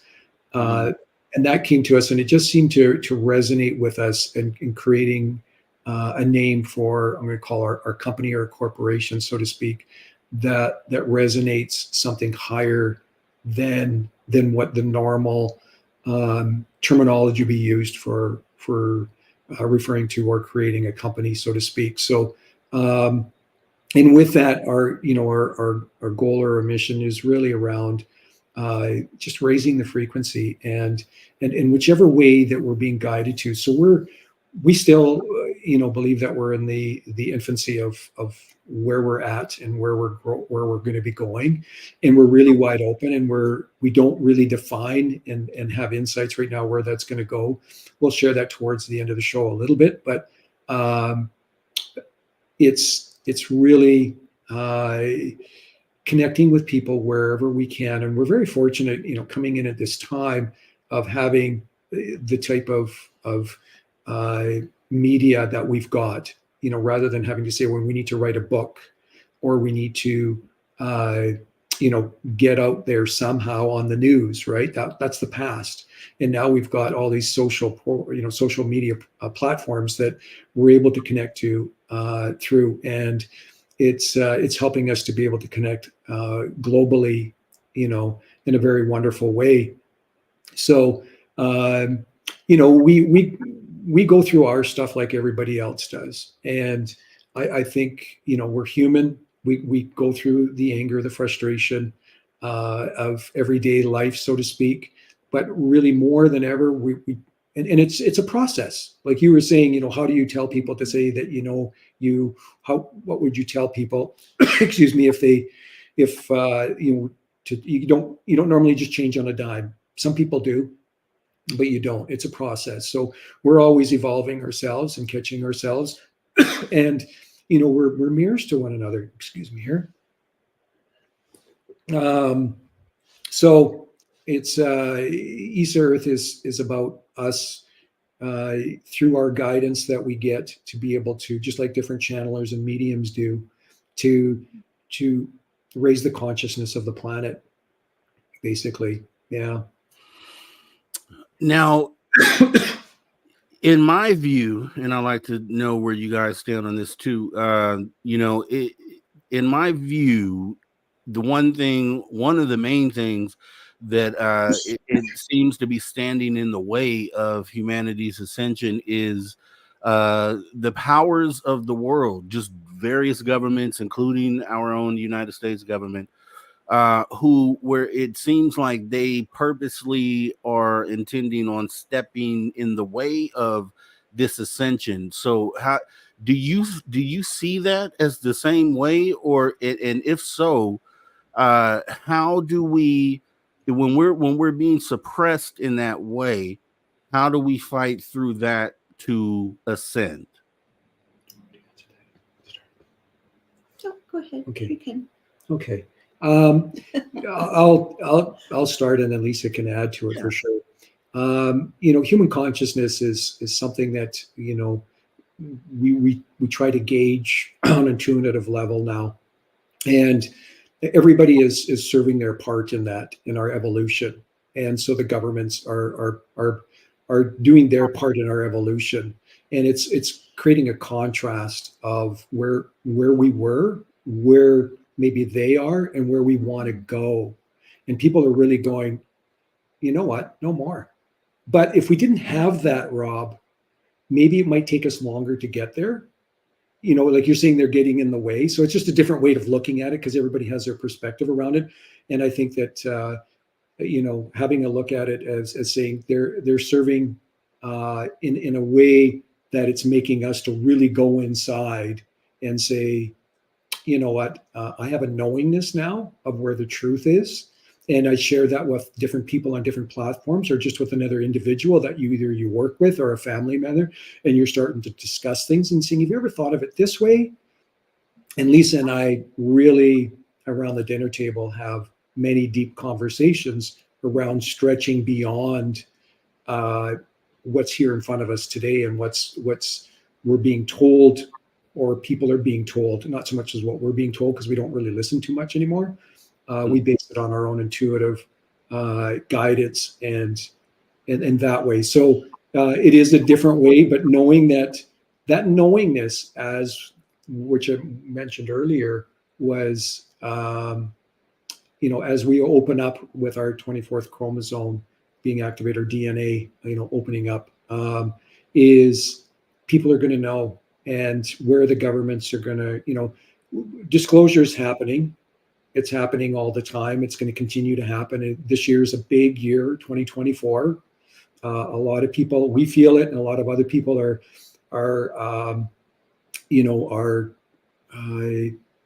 we're going to say that they're guideposts to say, yeah, we're on the right track as well. That, moving from now until the end of the year, what's going to be disclosed? Big stuff. We just don't know what. And that's just things coming out that people are going to question, and people are going to reveal, whether they be whistleblowers that awaken within those bodies and say, this is really the truth that's here, and it's just been kept high. I can no longer hide it, because whether it's a guilty consciousness, or they just feel that there's a responsibility that they have for humankind to be able to share that. So that's where I'm at. If you want to expand, Lisa, a little bit around that, or Sure. Yeah, there's basically two emotions. Okay. You have fear on the low end of the scale, and you have love at the very, very top of this scale. And all the emotions in between are a variation of these two. Okay. So, a lot of energy out there right now is trying to keep us down on this low end of the scale. Right. Again, we have free will. We can choose to focus on that, and to continue to buy into that. But the lower frequency energy, it doesn't hold a lot of power, to be honest. I mean, love is the most powerful energy in the universe. So when you make a choice to step into that, this lower frequency energy really can't touch you. It really, really can't. And when you do that, you're stepping into the fullness of who you are, right? As a fractal of God, as a divine being, and that's where they don't want us to go, right? Because when we're in that energy, we're sovereign. We know who we are. We know why we're here, and we know how we serve. And it's not their agenda, right? So, whatever they can do to create more fear and keep us hooked into that low frequency, they're going to do. They're going to pull out all the stops for sure. But, it's a remembering with the divinity of who you are, really. And when you look at it from this point too, I mean, they're really providing us with this amazing opportunity. In a sense, they play a role in our ascension process, because they're showing us the other end of the spectrum, right? And again, we have free will. We can look over here and we can choose to go that way, to that end of the spectrum, or we can say, you know what, I don't really like how this feels. I'm not giving that anymore of my attention and my focus, right? So I'm going to choose to go this way, right? And they can't stop that. They can't keep you focused there if you choose not to be there. So again, we're very, very powerful beings. Connect to that high energy. Connect to the truth of who you are, right? And connect to yourself as that sovereign being, and you really have all the power. Yeah, and I agree, and I'm with that. I mean, I totally feel like humanity, and I think there ends up being two separate things here. So humanity, I think, just as us as individuals, and being able to identify the likeness in each other and kind of come together to allow that ascension to happen, and to pass on that positive energy. I totally see that as being something accomplishable. But the thing that worries me, the thing that I think kind of gets in the way, and it seems to be opposed to ascending in this way, is the society that we live in, the society that was created prior to us even being born, which doesn't really foster positivity, or doesn't allow ascension to happen. And it ends up being, I feel like it ends up being because the powers that be, who want it to be this way. So essentially they're setting up a system that doesn't really foster a place where positive energy can grow. And my hope is that once disclosure hits and we're on the other side of this, that I don't know if us ascending and then the powers that be, if they could coexist with each other, because it would appear in my history, all of the things, the horrible things that governments have done to their own citizens, physically, and then just creating separation when it comes down to financial situations, and just all the things that in our daily lives we look at as the bad things or the negative things. It's my whole thing is that how do we avoid the hurdles that are put in place, and then still make it to this ascension? Because I feel like if there isn't a way that we can affect the powers, then we can't stop the suppression essentially of humanity. And it's like one of the things has to go, and I would hope it would be maybe redeveloping the society as we know it on the other side of disclosure. I feel like that has to be one of the things that has to give in order for us to have the space to ascend as spiritual beings, and to kind of have that that positive energy cast globally. I just feel like the powers that be can't coexist with that, or they would essentially have to change their tune, because as a government, they operate as a machine. And I think the only real way maybe to have both coexist is to get to the individual, the human being that's within the government, and to be able to tap into that particular person's energy and kind of shift it that way. It's just, I see it as a roadblock. I have a real big problem with the way that humanity is suppressed by just not our government, but all governments that, you know, put the fist down or put the hammer down and suppress our energy. So that's why I was asking that, because I'm trying to figure out the best way for humanity, you know, the best path for us to take once we get to this other side. And because I want to see us all ascend, and I want to see us, our vibrations, our frequencies raised. So I don't know if you have any direct advice for that, but if you do, I would love to hear. Fantastic question. You know, we always wonder how this is going to all play itself out. We ask that question all the time.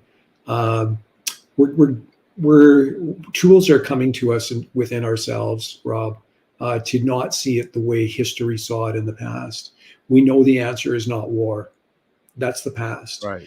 It's not. When you're ascending, you're not going to have these galactic wars going on within the planet itself. It's going to be a love-based understanding and a knowingness and an enlightenment within yourself. You're already experiencing it within yourself. And so that's where you start. Each individual needs to go, okay, I see this out there, but it really starts with me and how I can change myself and feel confident that, and there's a trust that has to be a part of it as well, of knowing that there is a greater good. So one of the things that we've really been paying attention to the beginning of the year, Rob, and I think lots of people have mentioned it. We're finding it more on different platforms is the solar flares that are, and in the geomagnetic storms that are going on the planet. And, you know, I think I read something not that long ago, somewhere around the middle of May, you know, saying that, you know, all of 2023, we had 13 solar flares. In that first 2 weeks of May, we had 13 solar flares, and it's continuing on. So today was another big one. There was a huge solar flare that's coming through. So those factors are actually having an effect on our DNA and how we're going to see things. So, you know, we have a couple of mottos that we actually share every once in a while with each other, and it's go beyond the beyond and create a new create. So it's not coming from a basis of something that was created before, but something that's new, something that's cutting edge. And that's all going to be coming as we move into this higher consciousness in all platforms of where the how we're functioning as a race, through the governments, through other platforms that we feel that may be restricting us. But it's freeing yourself within yourself first. And once you feel that freedom within, other people will feel that within you. You know, you've got one person here who uses free your mind. I love it. You know, it's going beyond what you've ever been taught. You know, that's a handle that somebody's using, and I think it's fantastic. So you don't know what you don't know, but you're going to know. That's the best way to trust the process that's happening, in knowing that you're doing your part and each individual is doing their part in being able to create that awareness and to say no more. And that's really what it is. We're not playing the game. So if you're not going to play the game, then who are you going to play the game with? But if you want to play the game in fear, they're all over it. They love it. They feed on it. And so it's basically just being in love and really sending them love. And I know that's difficult for a lot of people, but really that's when you're raising your consciousness to saying, you know what, they're serving humanity. The pandemic served humanity in such a fantastic way. And of course, hindsight's 2020, right? How many people woke up? Like how many people, we see things differently because of it. And we say, what a gift to humanity that was. It sped up our evolution to start talking to others, creating communities, coming together more, and really sharing ideas that are not what they were there before. So communities are going to start coming together. They're going to be stronger. And those are the things that I think the governments will be adjusting to. And the governments are run by humans, so they too are being affected by these. When they say the solar flares are affecting your computers and the grids, we're electrical beings, so they're affecting humanity as well. And so some of the things that we experience and that other people share is, if people are feeling anxiety, if they're feeling nauseous, if they're feeling tired on a day, sometimes it'll be in the middle of a day, boom, I just feel exhausted. And I had that a couple of days ago. And then, Lisa and I were sharing, and I go, Lisa, I had to close my eyes, and I was on the road and had to pull off to the side, and I passed out for, about 20 minutes. And then we checked where the solar flares were at, and we were being blasted. So it's people have to also be aware that there are more things happening, and Mother Earth is also raising her frequency as well, and that's affecting everybody. So going walks in nature are huge for people at this time to really connect with the planet and feel the love that she's sharing with you, because we're all in this together and we're all moving into that. So that's where I get. If Lisa wants to share a little bit into that. Yeah, Rob, Casey mentions the solar flares. So this energy that we receive in the solar flares, we are receiving DNA upgrades where our body is downloading all of these amazing light codes. So as this energy is coming in, it's affecting everything on the planet. It's affecting governments. It's affecting every system. So right now, things, you look around and everything seems to be going upside down. Like things don't make sense. But, when higher frequency energy comes in, there's always a releasing of the old. So we are seeing, financial shifts. We are seeing government shifts, and it can be scary for us because it's some things, that we have never been through before, right? So, just in the knowingness that, the old has to kind of be deconstructed in order to create something new, something higher frequency that honors and serves all of humanity. We have to go through this kind of deconstruction process. This old energy that the planet has held for forever. It all has to go, and that's what's happening now. So, we just kind of have to just hang on and know that it's just everything out there that is kind of upside down right now is just really a part of the process. It's all that energy being released, right? And there's going to be more, but it's just a process. It's just a process. And with energy healing in the body, as your body accepts higher frequency energy, there's always a releasing of the old, and it's no different than what humanity is experiencing here on the Earth plane. Yeah, and that's the one thing I hold out hope for, just because in other facets, just talking about the government as a unit, there is no compassion there as a machine. But based on the fact that they are made up of human beings, is the only sliver of hope that I hold on to, that the government will do anything to help with the ascension of humanity. And I guess the kind of way you can look at it is when the pandemic hit, nobody was immune to catching this virus and potentially passing away from it, and that's government included. So, the human aspect being there is the only thing that I hold on to, because maybe with this ascension, through humanity, if we can have the spread in the way that it should spread, that maybe it does touch people on the other side of that line. And then if it does, then essentially that solves the problem. So it could essentially be something that at this moment is unimaginable based on the way things currently are, but I could potentially see it taking that turn, down the line. And maybe that's the answer to it, is just raising the frequency at the end of the day, which would hopefully spill into the human beings within our government. So But I'm going to hope.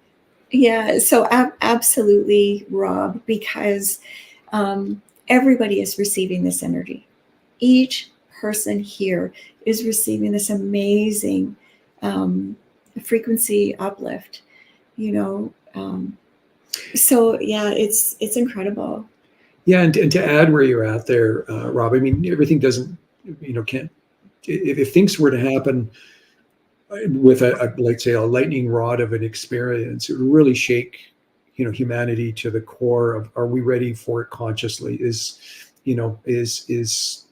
our consciousness able to support this big change of enlightenment? And there's a process to it. So there's another factor that we haven't talked about is the young ones that are coming into the planet now. So those that are being born now are coming in with more light. We see it, we witness it, we have it within our own family. We knew it before it was even happening, that this we have he says a granddaughter that's here, we're going, wow, we saw her light. It's almost like we can intuitively connect with her, and we're going, and there's so many, they're all coming in that way.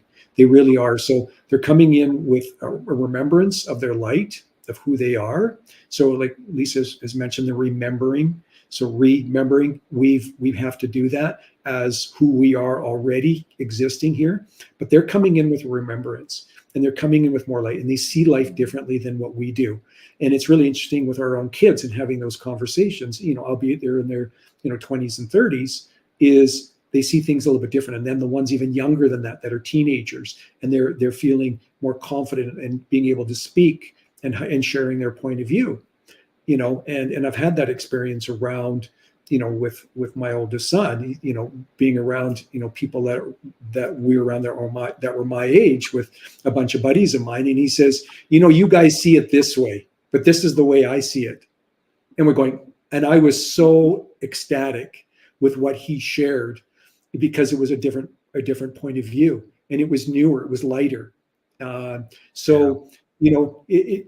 When we even look at the politicians that have been running or trying to run, and of course, in the platform really is in, we have ours in Canada, you have yours in the States, and the States is very much in all our media, and we see it, and we see certain politicians that are trying to run. We can feel and see their light, and we see those that that are maybe struggling, maybe not with as much light. I don't want to say that they're dark and they're evil.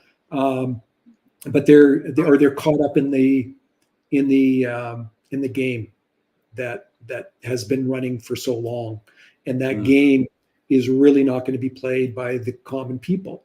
And you go back to the Bible and said, well, the meek inherits the earth. Who are the meek? The meek, I think, are the common people, which are all of us. And how does that happen? And we're feeling more and more. And we don't have the true answer with it, like with what you're asking, but we're trusting, and we're seeing little tidbits here and there through the young ones coming in, through people's perspective, how the pandemic is treated, how people have changed. You've changed, I'm sure, dramatically since 2019 to now, and each and every day change. Just little hints that come into your home where you have orbs that you never had before. That's a raising of consciousness and a raising of frequency too, Rob. So that's going to eventually work its way into our leaders of the new energy coming in, where you're not bickering and criticizing one another. In my dream world is saying, why can't we have two adults sitting there debating and saying, what, very valid point. This is my platform. I'm going to share it with you. Not cutting each other up. To me, that's kindergarten, trying to be bully over one another, right? And consciousness will move into, and they said, within the next generation, 2 generations at least, that you're going to have those young ones that are maybe 10, 11 years old now, that will be 30, 40, moving into their 50s, who are going to have that consciousness of saying, you know what, I respect, we're here for the good of people. Number one, you're here to serve in people and what's for the best of them in coming from your heart, right? Not from laws or past governance policies that were there. So there's a lot of faith that we're witnessing, and we see it and we feel it. And it just has to be a small thing of being on the street, going to the grocery store. Those are your little hints of people waking up, and even your own effect on people when you go in there and you give a smile to somebody. You don't know how that affects that person. That person could be having the worst day ever, and you just say good morning or good afternoon or just a smile, and that will change that person on time, because you don't know where their day was going. And it could have come from maybe a very dark place, and it changed them. Or just maybe they were having a happy day and it just lifted them a little bit more. We do that, and it's amazing, Rob. I'm not saying it's a game for us, but we'll just share stories where it'll just come out of the blue, and we'll say, this is what happened when I went to the grocery store, or this is what happened when we saw a homeless person and we connected with them. And you see their eyes light up, and they share that, and you're going, there's a shift. It's a small one, but it, like Lisa said, every little shift actually affects everything on the planet, your community, your country, your planet, and the universe.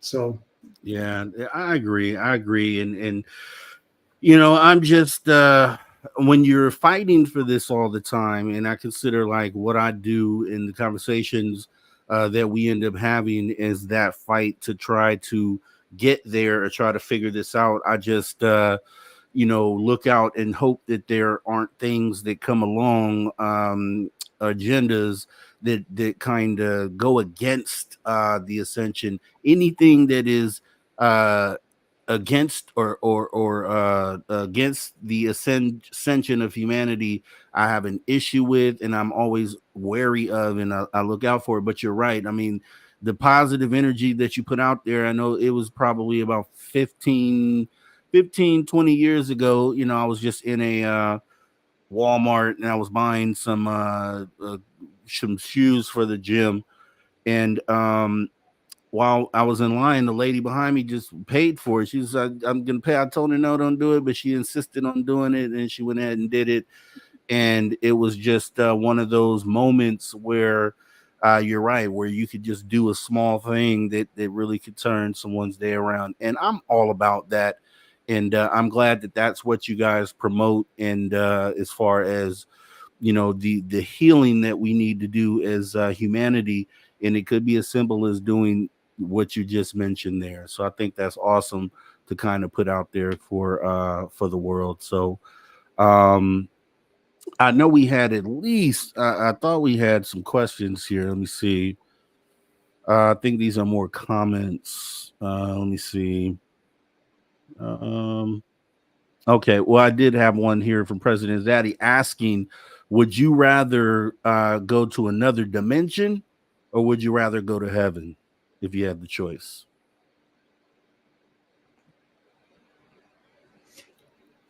Well, they're one and the same. So that's where I see it. I mean, it's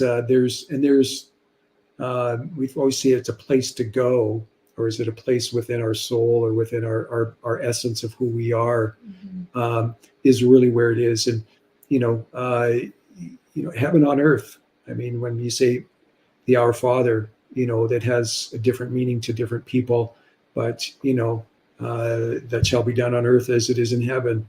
And really, heaven starts with us. It starts on the ground, like when you're explaining there, the governments and who's really in power, and you have to realize that it really is the people, and we just have to remember that, and then being able to create heaven on earth. So those little things that you do that bring a smile to somebody's face, to me, that's a touch of heaven. And it's so is fifth dimension heaven? Possibly. Everybody has their own definition, but we love the question. It's unique, and it's really one that you can see me kind of struggling around it because it has so many different meanings to different people. But to me, I feel like they're one and the same. But that dimension, another dimension would be going to a higher dimension, of course, not a lower dimension. Yeah, the Bible says the kingdom of heaven is within, right? So it's within your heart, right? So when we cross over, we go into a different dimension, and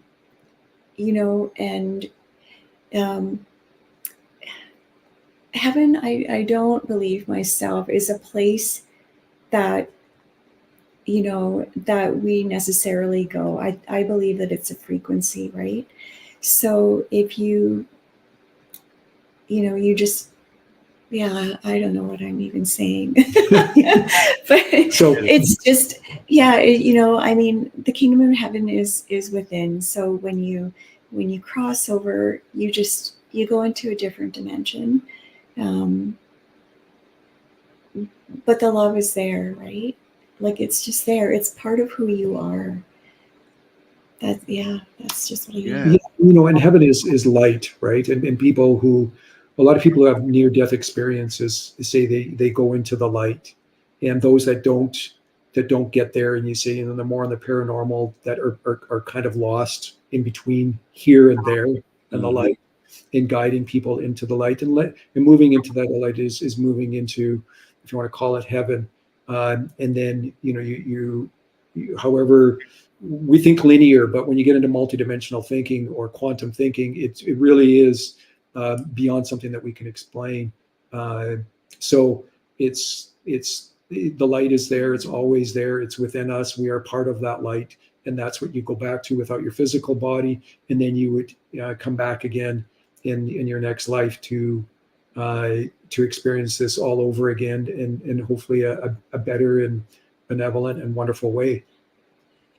Yeah, I think that's awesome, and I think you definitely nailed it when you said that they're one and the same, essentially, another dimension, or heaven being considered a dimension. We talked about this actually last week, and heaven potentially being where we're at right now, but just one step over in the next dimension. So, awesome perspective. There was one last question from Puck Elf that actually just came up.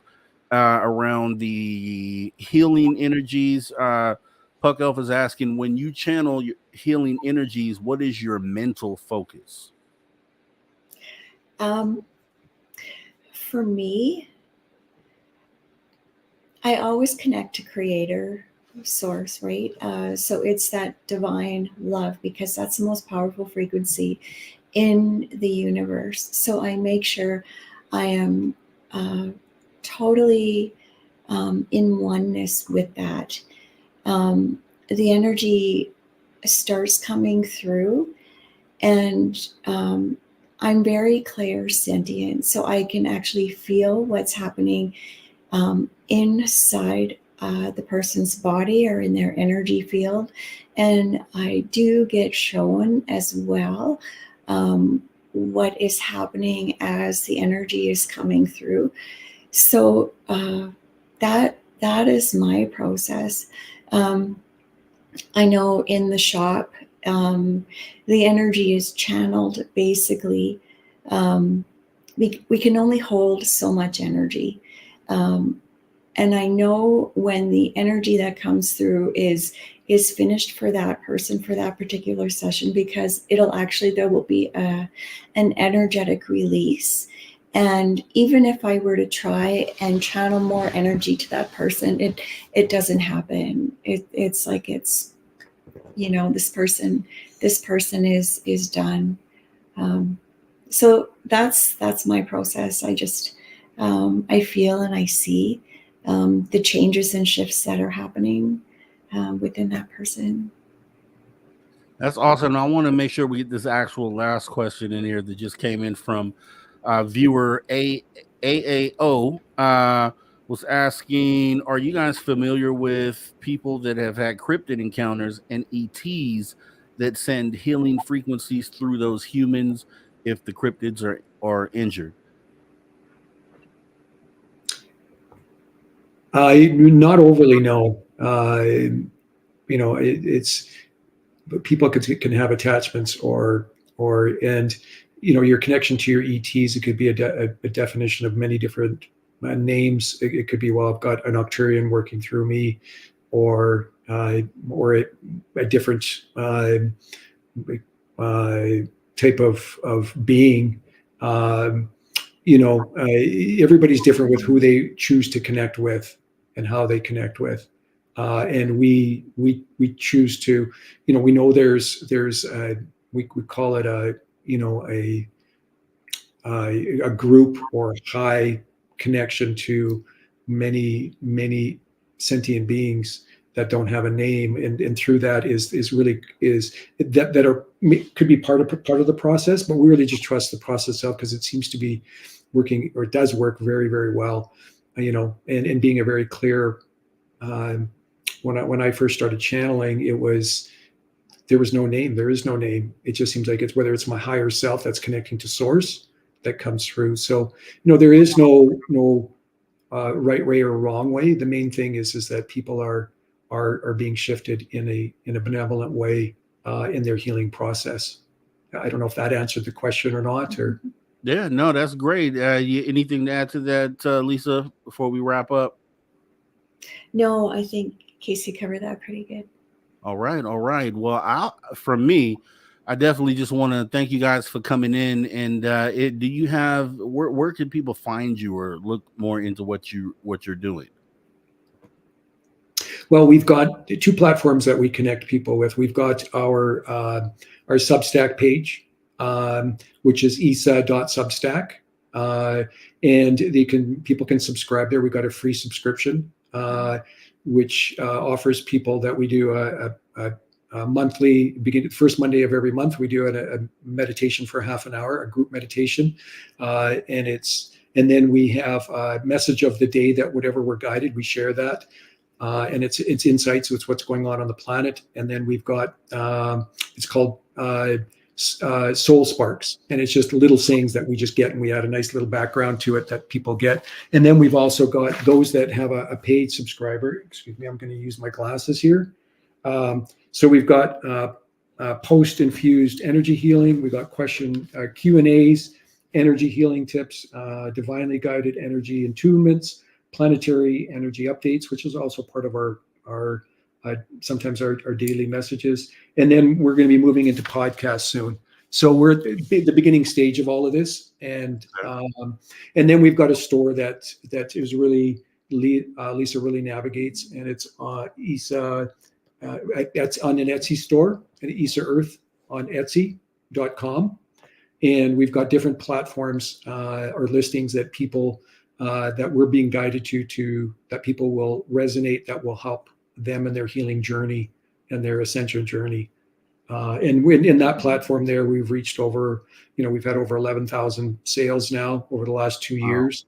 And so, and a very large, feedback from people, the testimonies that are, people can go on there and read and realize, if you're sensitive to energy, you will feel this. And it, we trust it, and it speaks for itself. So we're, and that's where we're starting, and we know we're going to continue to branch off more from there. Awesome stuff. Are you guys on Facebook? We've got a Facebook page, but we really haven't done much there other than adding, some certain positive affirmations or whatnot. We really haven't expanded there. We will be moving in time, and it really buzzes at moving into 2025. We will be moving more into a web page and updating more of a Facebook page. That's just where we're following where our guidance is right now, and some people may understand that or may not, and that's okay.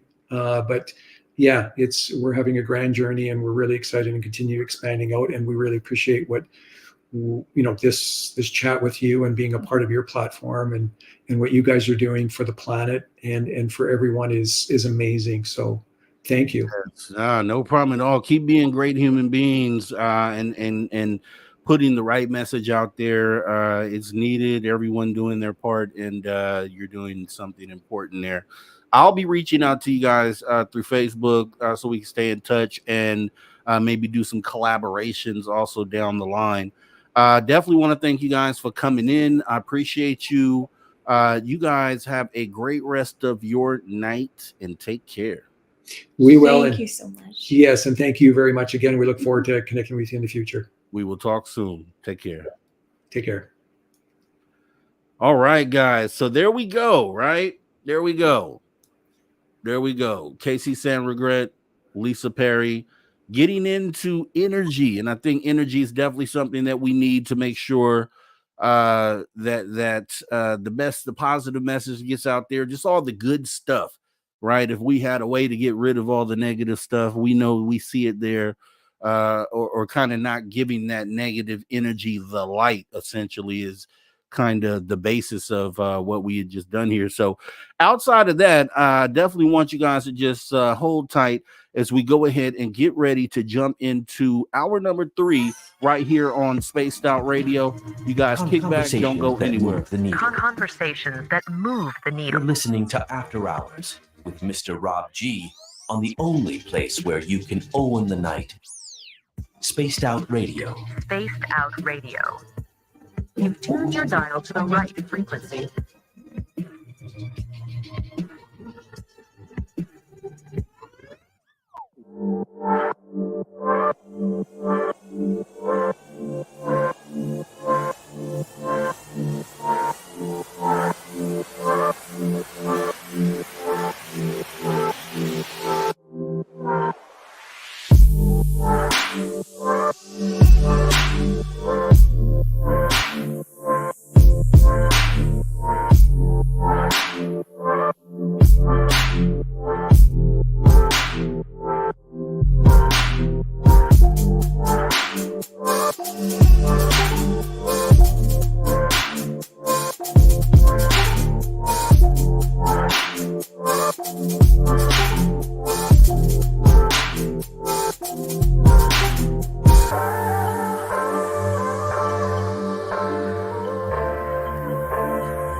All right, everybody. Welcome back as we get ready to go ahead and jump into hour 3 of After Hours tonight. And in hour 3 on Saturdays, you know how we get down. We definitely are going to be welcoming our guys. You can see on the screen, Travis Musu. But first, I do want to go ahead and just thank everyone who has supported tonight so far. And that being T-Bone, Vaughn, and Cosmic Joe Chronicles. Thank you so much for your support of Spaced Out Radio. We do appreciate it. You know, any support is helpful. We do appreciate you showing your love in that fashion. Okay, getting into it. This is hour number 3, the final hour. Seems like it's gone so quick. Here we are. We're in the home stretch here, and we're going to go ahead and bring in our guy, Mr. Travis Mustus. Let me go ahead and get him in here. And Travis, how you doing, sir? Hey, thank you for having me back. Hello, everybody. Here we are. This is home, Travis. This is where it's at. Now, before we get into it, I do want to let you know that I'm partly into the book right now, man. So, you know, I'm getting familiar with the characters and the whole layout. So, Mars Bug Wars, Ultimate War Machines. Yes, that is it. And Travis is a great storyteller. I got to tell you, Travis is a great storyteller. Let me bring you up a little more here so you can shine on this here. This is the Mars Bug Wars Ultimate War Machines, and I'm telling you, Travis's is writing techniques and abilities are there. I was really surprised, pleasantly surprised in what I've read so far. So can't wait to actually get into it. And I don't know if I've come across my character yet. I don't know, but you know, I'm still sort of in the beginning of it. So, but it's been an awesome read so far, man. So I just want to go ahead and say that to you and kind of let everybody know you guys definitely need to go check out Travis's work. The guy is actually a great writer, and your format of how you break the story down is really awesome. So I wanted you to know that. Look, all these books. You're going to catch up to the legend Jim Goodall pretty soon, man. It's about 27 more, and you'll be right there with old Jim Goodall and Preston Dennett. Shoot, keep pushing them books out. So, yeah, so I'm kind of into the story right now, and I'm getting into it, Travis. So, you know, I could tell the what are they called? I'm going to tell you right now. The robotronic military droids, right? So what do you call them? Junk, some kind of space junk? Go ahead and chime in. Oh, the metal clankers. Yeah. Yes. There's a bunch of creative names in there for them.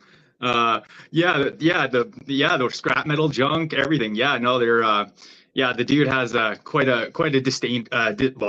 He doesn't like them, right? So it's one of those things where he just can't stand them, and he's having a problem that there's, you know, they've been issued on Mars and amongst the ranks, and he just feels that there's no need for them, and you know, he's more of like pro-human kind of deal and warriorship of human capabilities, and he just totally he just despises them, right? So it's like, and the cool thing, I can envision it. You know what I mean? So it's the what is it? It's the, I just had it right here. The robotronics and the Death Squad members, the Death Squad members. Okay, that's exactly what it is. So kind of doesn't really want to deal with them, thinks they're inferior, doesn't really see how they, why they're a part of what's going on. And so, yeah, you're doing, I'm almost there, Travis. Excellent. Just a little bit more up, and you're going to hear a lot more about the history of it, right? Like what's the kind of like the history of the Earth, and like the whole point of like these different I should say societies, and that kind of clash for over 50 years on the planet Earth. And yeah, it's like and the kind of things that happen following that clash, right? So you'll read about that, you'll see that in there. And yeah, it's loaded with tons of like different little like drawings and like of like the world, like I should say like the companies and the kind of things that are the big like the funders of these I should say this military, right? So it's like it's a really excellent look at that. Yeah, the whole user interface that you drew on there was pretty awesome. But yeah, so I'm so happy that you're sorry, go ahead. My bad. I'm getting like a lag on my side. So no, go ahead.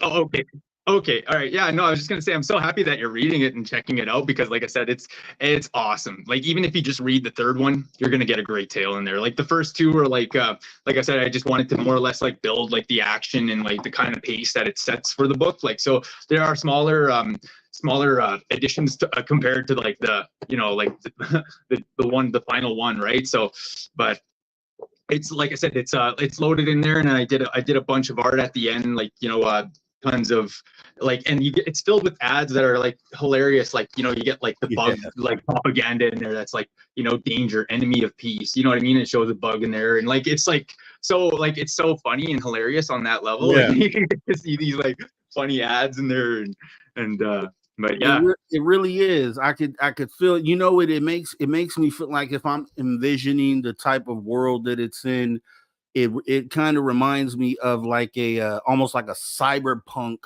sort of world, or like some dystopian futuristic world, almost like if you remember like Total Recall, like the new version of Total Recall, like that's kind of like the feeling of vision that I get of the world that you're creating there. So I think it's pretty awesome. I did have a question for you on Mars in general. What are your thoughts on Mars? Do you think there was a history there? Do you think the type of world that you're writing about now is once we go inhabit that place, maybe 1,000 years down the line, that it looks like this world that you've written about? Definitely predictions for that, and also talking about things like in the sense of the past of Mars, and it just like it's all in there, in the third book. But what I'm getting at is like, yeah, I do feel like there is a definite connection for us there, and like I do feel like that there is a part of our story there that is waiting to be found, and yeah, no, it's a big thing, right? So, and like you got like I said, the whole book itself, it reveals it in a very nice way, and also it actually puts it out there, like in the sense of you'll see just like I should say, like it's kind of puts it out there in the sense like you'll see. I don't want to give it away too much, right? Yeah, so I'm just kind of like you'll see for yourself when you read in there, you get into it, and yeah, it's a very nice way to like I should say to finish the story, because it is just these 3 books, and eventually, hopefully one day it becomes a film, right? Because that's also part of that. That's also part of that whole reason why I did it. But with the book aside, so not even talking about the book, just which is right here, you guys got to go get it. But just your personal outlook for the future of Mars. What do you think we evolve there later on down the line when Elon Musk takes us over there? Do you think what type of world, without giving anything in the book away, what type of world do you think it may turn into? Do you think there'll be like a Earth 2.0? Do you think we'll still be here on Earth? Kind of, what do you think as far as that dynamic goes?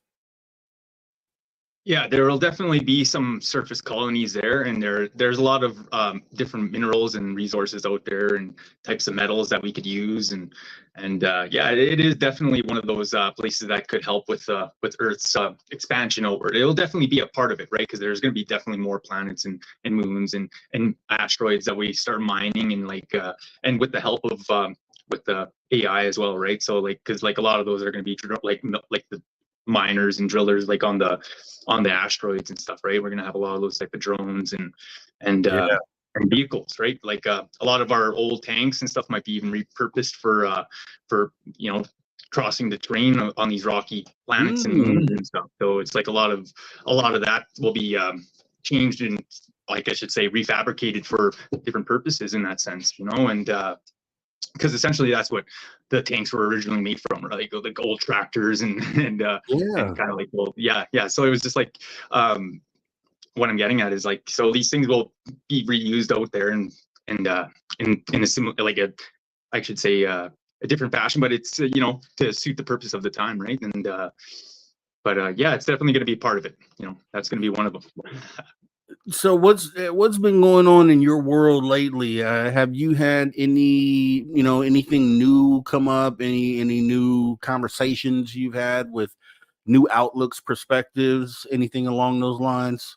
Just in general about the phenomena. Oh yes, yeah. Well, it's right now at this time, like I've been just getting a lot of like messages that a lot of the Arcturians have been bringing a lot of love frequency into the I shouldn't say into our dimension, our reality, and also too, a lot of the Pleiadians have been doing a lot of work around the world in different areas, and so like I haven't really been catching too many craft like flying around like in the sky as of lately, because they've been just doing different things and helping out in different situations, and so that's all part of the necessary, like it just happened. It happens in our universe, right? It's part of our story, and but like as for right now, like in terms of like what I'm doing in my world, I've been just, like I said, awaiting different things to get back to me in terms of like I put myself out there to help out with recording and archiving information from the elders and stuff like that. So I'm waiting for that to kind of get back to me, and also a few other things like in terms of like film and whatnot, right? So I'm just kind of I'm I'm just like in the process of that too, right? So it's been good though, like being busy and selling a lot of these books. I'm selling a lot to the community anyway. A lot of the people are really enjoying it and sharing with me some of their art and stuff like that. So it's been really good. It's been a fascinating thing, and yeah. And on the little people note, I had sent you a couple pictures there last week when I was out there in the forest. Oh yeah, let me. Yes, and I was checking out some of the deeper areas of the woods, and I was finding well, it's like some of them were animal holes and like and such, but like little people, they like to use these little areas like during the winter. They'll use them for their little makeshift homes and like just to pass the winter season. So they'll keep warm in these little dens and under the ground, or sometimes these little tunnel will tunnel right into the tree trunks and up into them, or down into the ground even more, and they'll just live in there with amongst other little animals too. And yeah, it's like I said, they just like they're part of the forest too, right? So they know their like their animal friends, and they honor them, and it's very much connection there with that. And it's like I said, they're part of the forest world and that natural world, right? So and yeah, I sent you some of those cool images anyway. I don't know if Yeah, I was looking through them right now. I think this might be it right here. Animals and little people. Yeah, this is it. Let me bring these up if I can. Let's see. Whoa. Okay, wait a minute. Let me bring that up. Yeah. Now we're talking, baby. Now we're talking. Let me see what you got here. This I mean, it speaks for itself, guys. Look at that. That is literally, let me full screen that. Look at that. That's literally an opening of. Can you explain what this is to everyone, Travis? Yeah, so that's actually like a burrowing, like into the, I should say, into that trunk. Like it goes in there pretty deep and into the ground. And like I said, these ones are all like amongst the area there, and like I said, in the forest. And I'll find them along like rivers and different places.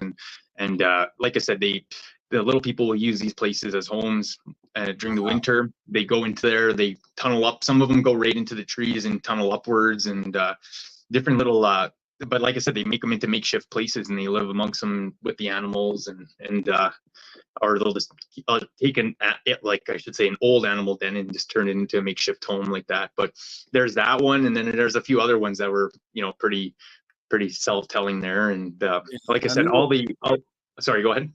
No, I was saying, I know you sent me another one here.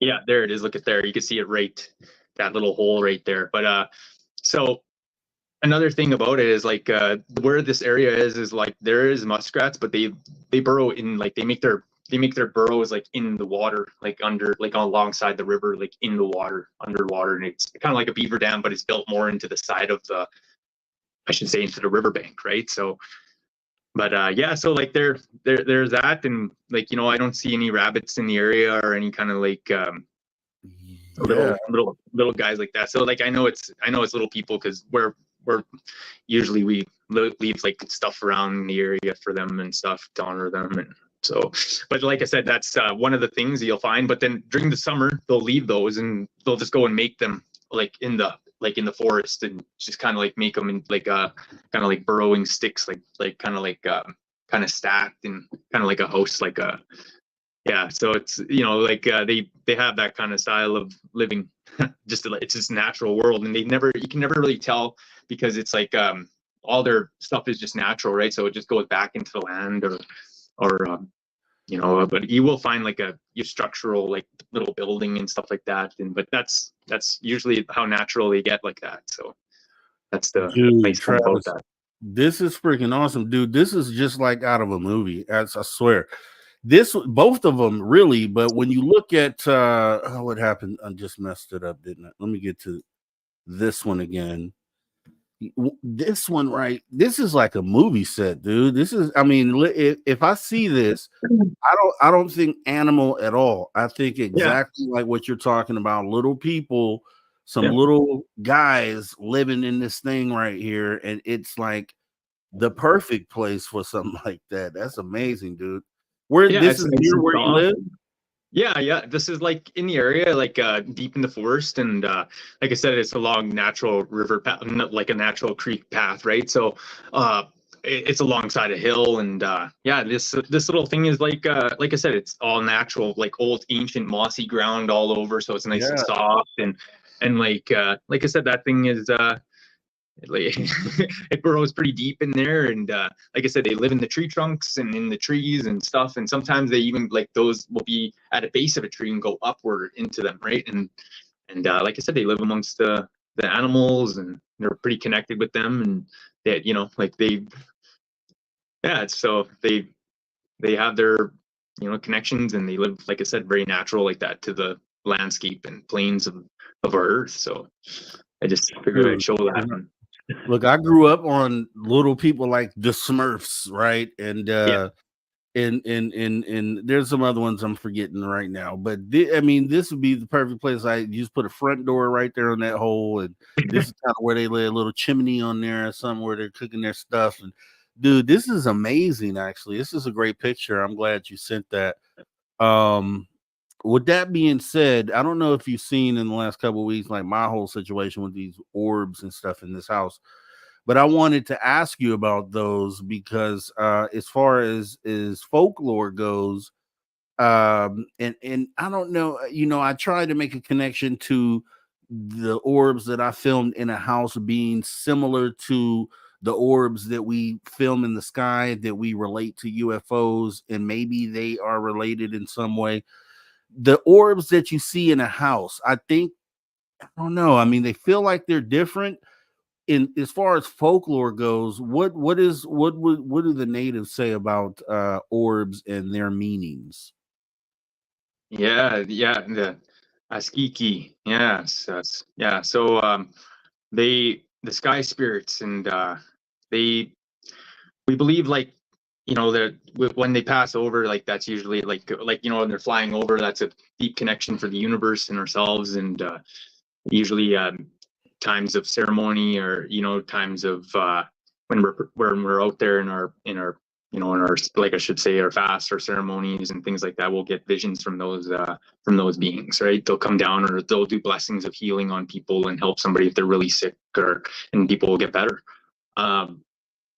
There's been a lot of different there's a lot of differences though between that, and then you get sometimes you'll get just like sometimes human spirit orbs, you know, that will appear on camera, or that will fly by on security films, or you know what I mean, or you'll get apparitions, and you know, and sometimes but there have been stories where people have had the orbs, like you know, like flying over the town, and then they'll like literally stop and go down into a chimney of a house, or like into a house or home, and usually that's usually that's like a healing or something going on there in that sense, like somebody's very connected to the, you know, their connection to the universe and stuff, and sometimes that is the UFOs picking up people, and that is a deeper connection to past lives, and also too as like as just the being in this universe. Some people are picked up during the night or even in dreams, and that's part of the I should say spiritual process of understanding and getting to be, like I should say, be connected and to see that, right, and to be able to be blessed to see that, and be connected with it, because there's a lot of people who just closed it off, or they just you know, and they just chose to not believe it, or connect with it when it's a part of them, right? And then usually that leads to a lot of like you know, they'll gravitate the other way, right, and start going down the negative path, and you know, and that's just because it, like, usually when you stray off your path, like that's just kind of like going against yourself, right? So it feels wrong, right? So as for people though, like when we get those connections, or we see those spirits or the orbs, and sometimes they are telling us like that it is time for prayer or connection to the universe, and to take those times to really honor that and our being, because a lot of times these orbs for us Native people, they'll come down and they'll circle an area for us to like, they'll show us where ground is to be like a ceremony to be held there, or if somebody's meant to do a vision quest there, or somebody's or sometimes they'll fly down, and if somebody's like looking in the woods for, say, medicines or different kind of roots and things like that, these orbs will just fly right into the medicines and make them light up, like in the trees, or they'll make them fly right, they'll make the roots just glow in the ground and show you what roots are there, and yeah, it's like they're very like I should say, deep connections to the universe and our beings, and you know, I should say are like part of our spirits, right, and our universal light bodies that we are, and that all-encompassing spirit of the light, right, it's part of that connection, I should say. So yeah, wow, I appreciate that, man. I appreciate you kind of elaborating on that, because yeah, I mean, I'm still in a situation where I'm trying to find my way through this, and the experience is real, and not to shameless plug, but I guess, yeah, shameless plug. I talk about this on this new show that I have called My Experience with the Phenomena. I kind of really go deep into what's going on with my sighting, and it would be cool if you guys went over there and checked it out.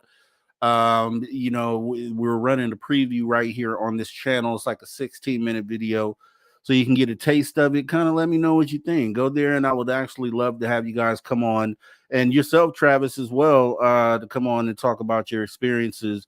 But when I show on what I do show on in that episode is I show the orbs floating around, and I've questioned, you know, if they are, if it's necessary, if it's specifically paranormal, as far as maybe like a past loved one, or just an energy spirit, you know, representing maybe a past life, or if it was potentially something that was tied directly to extraterrestrial, which I think you kind of, you know, cleared up by what you just said a moment ago.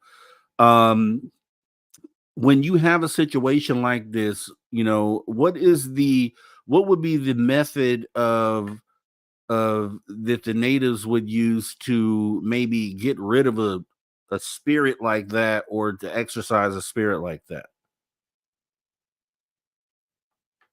Well, so if it's like if it's a dark entity, then usually it's it takes a lot of like, just like I should say, work with the light and work with the energy of the, I should say, higher frequencies and higher dimensions, and like I said, a lot of like the connecting prayers and to the universe, and like when it comes to depending on like, because like normally when it's a spirit or a light orb, there's no you don't get rid of it or shoot away. Like it's kind of like it's there for a message or a meaning. So it's like more or less just trying to see what the meaning is, you know.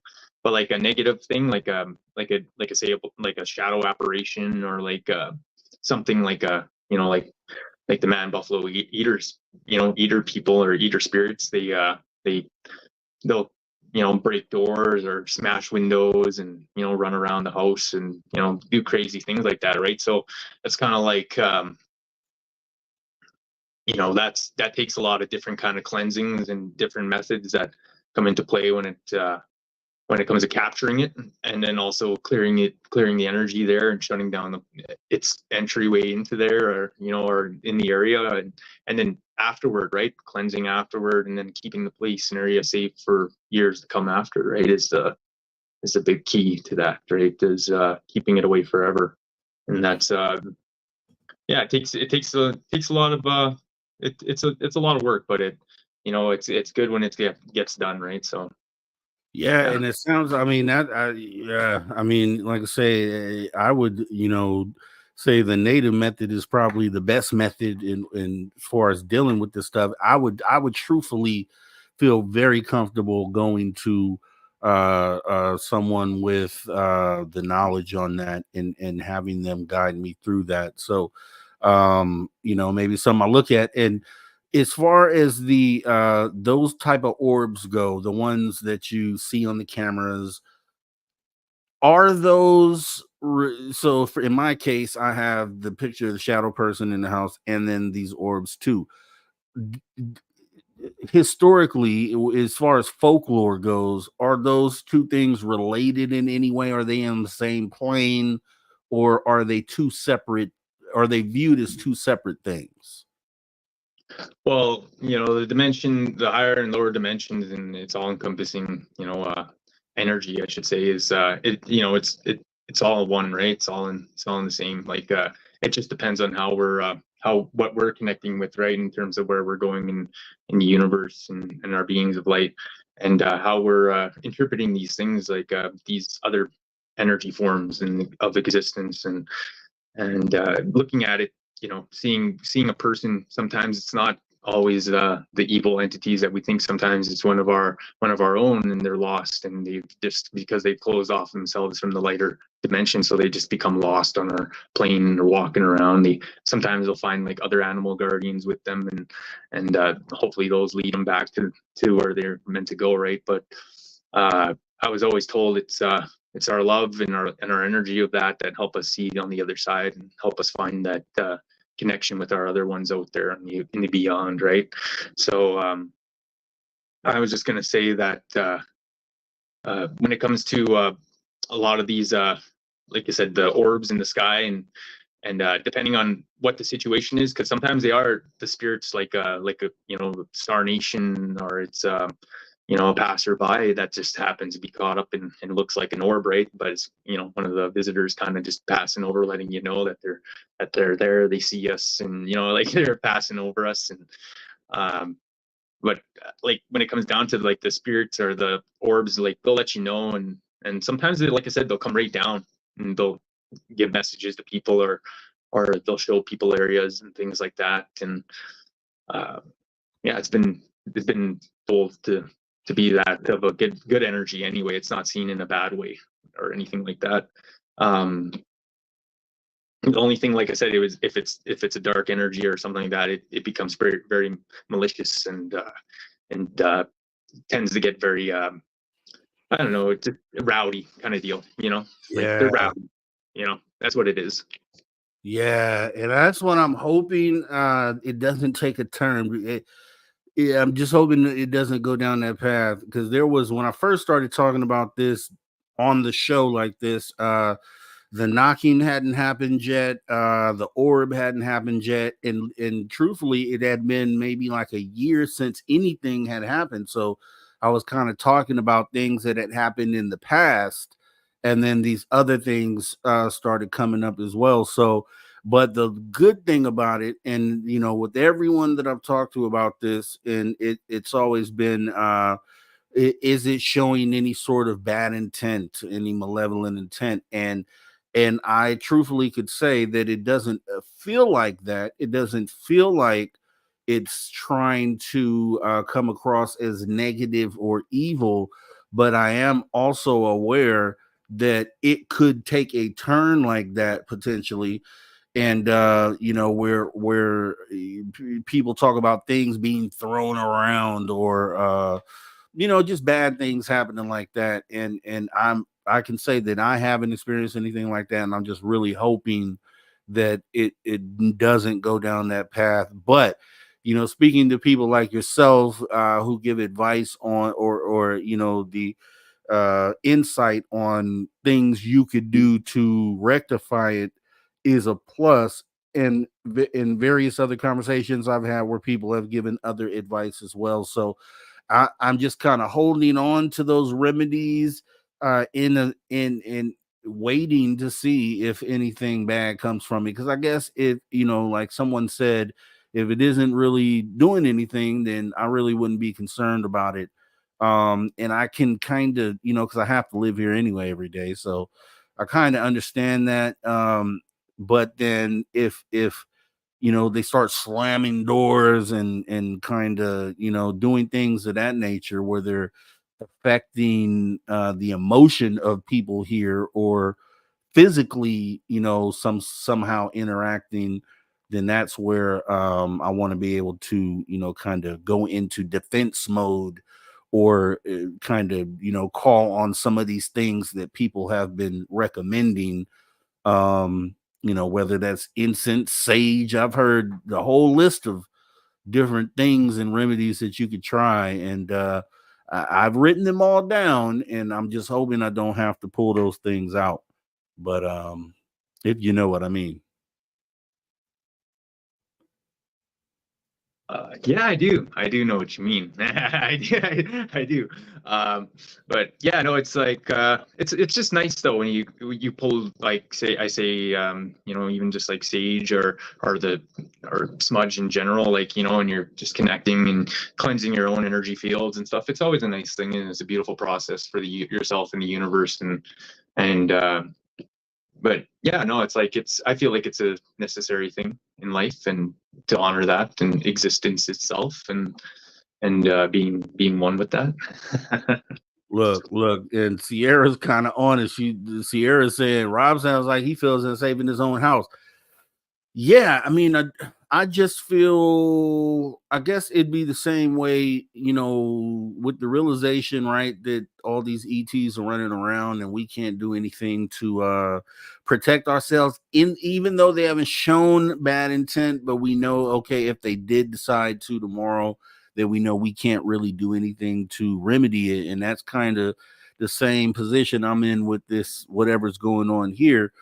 It's not that I don't feel safe, because you know, I'm even though I talk about and I say, oh, it's kind of weird, unsettling, I still go through my day by day, and kind of you know, without thinking too much about it, right? So I just know that some people talk about, you know, the shadow person in particular.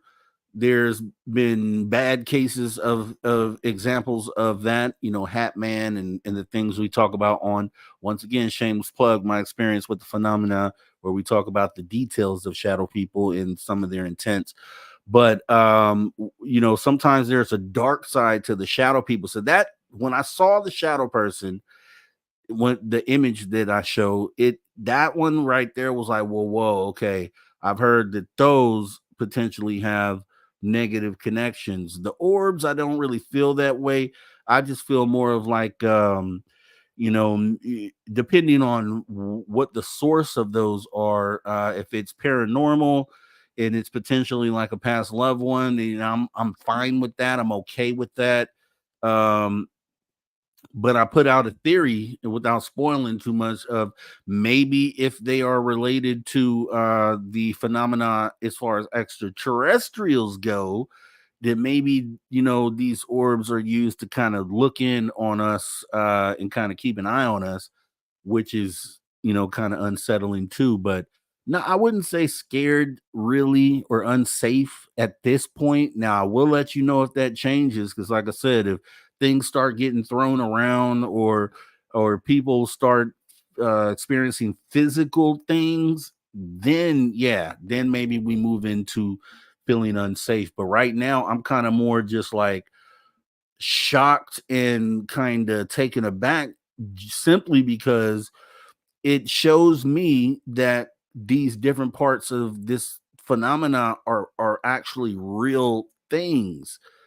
That's the stage I'm at right now, where it's like, wow, this is real, that's real, and all these different things are real. And that's kind of the stage that I'm at right now. But it's wild. It's wild because when something happens, I'm able to come on here and say something almost immediately or within a few days of it happening. So I kind of get to, the therapy on talking about it and kind of being able to get it out. I'm able to come in and essentially have therapy with you guys, talking myself through this, right? So you guys kind of are able to watch a person live go through all different parts of the phenomena. I think I haven't ever seen that, and I think it's pretty mind-blowing when you think about it.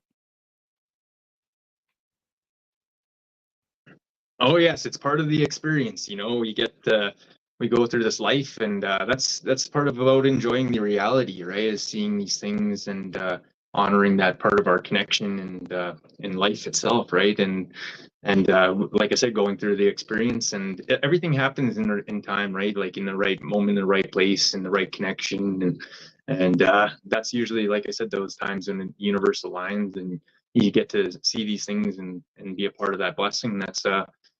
That's a unique thing to happen, right? So to honor that and be thankful and grateful for that experience, right? So, and yeah, it's very important, very important. So just, it's like, to take your time with it and just, enjoy it as it happens, and, it Yeah. reveals itself, right? So, Yeah, that part, because I realize that some people don't have experiences at all, right? And then I kind of do feel like in a lucky spot, sort of, if you want to say it that way, that it is happening to me, and then I'm able to speak about it.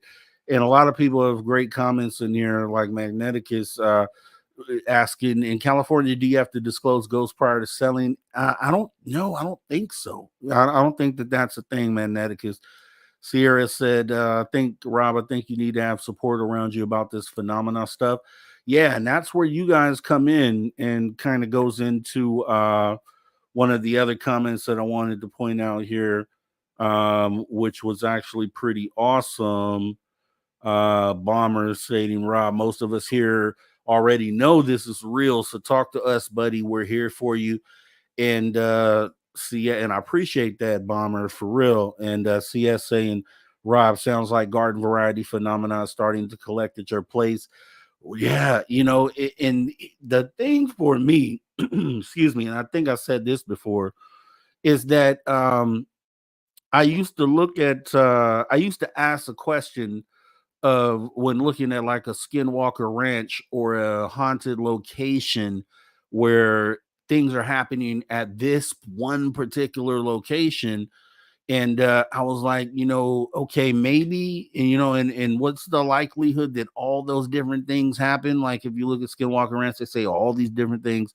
But with this happening to me, and I used to be so critical about Skinwalker Ranch, really, and I still kind of am about certain things, and maybe the way that the science is being conducted, because I don't see the whole the point of rockets being shot all the time. But I can say that based on some of the things that I'm experiencing, that I've seen the same things portrayed on that show, and it just kind of, opens me up to maybe this, either something happened here at some point, which is why everything is happening here, or maybe it's just the location, and the magnetic, the inner planet's magnetic field or something along those lines, that, and it's, I don't know if I'll ever be able to find out for sure the answer to that, but I can say that I am honored actually to be able to experience it and then be able to talk about it at the same time. So yeah, how you feel about that, Travis? Oh yeah, for sure. Like to be like to you, like to have this this platform to share your experience, and yeah, it's such a blessing in that itself too, right? And like I said, I've mentioned how much like how like I've had like the greatest times on this podcast, just being able to share some of these perspectives and the teachings that I've received over the years, and some of these stories and legends and things that have happened. And yeah, it's been a very it's been a blessing in itself for me, and I'm so thankful for you guys, and being able to come on here and share that, right? And I noticed one thing about your the thing you have up here, my experience with the phenomenon. That's on the social dig, right? Yes. Yeah. Okay. I just wanted to make sure about that, because like I just gave it a follow here. I just subscribed.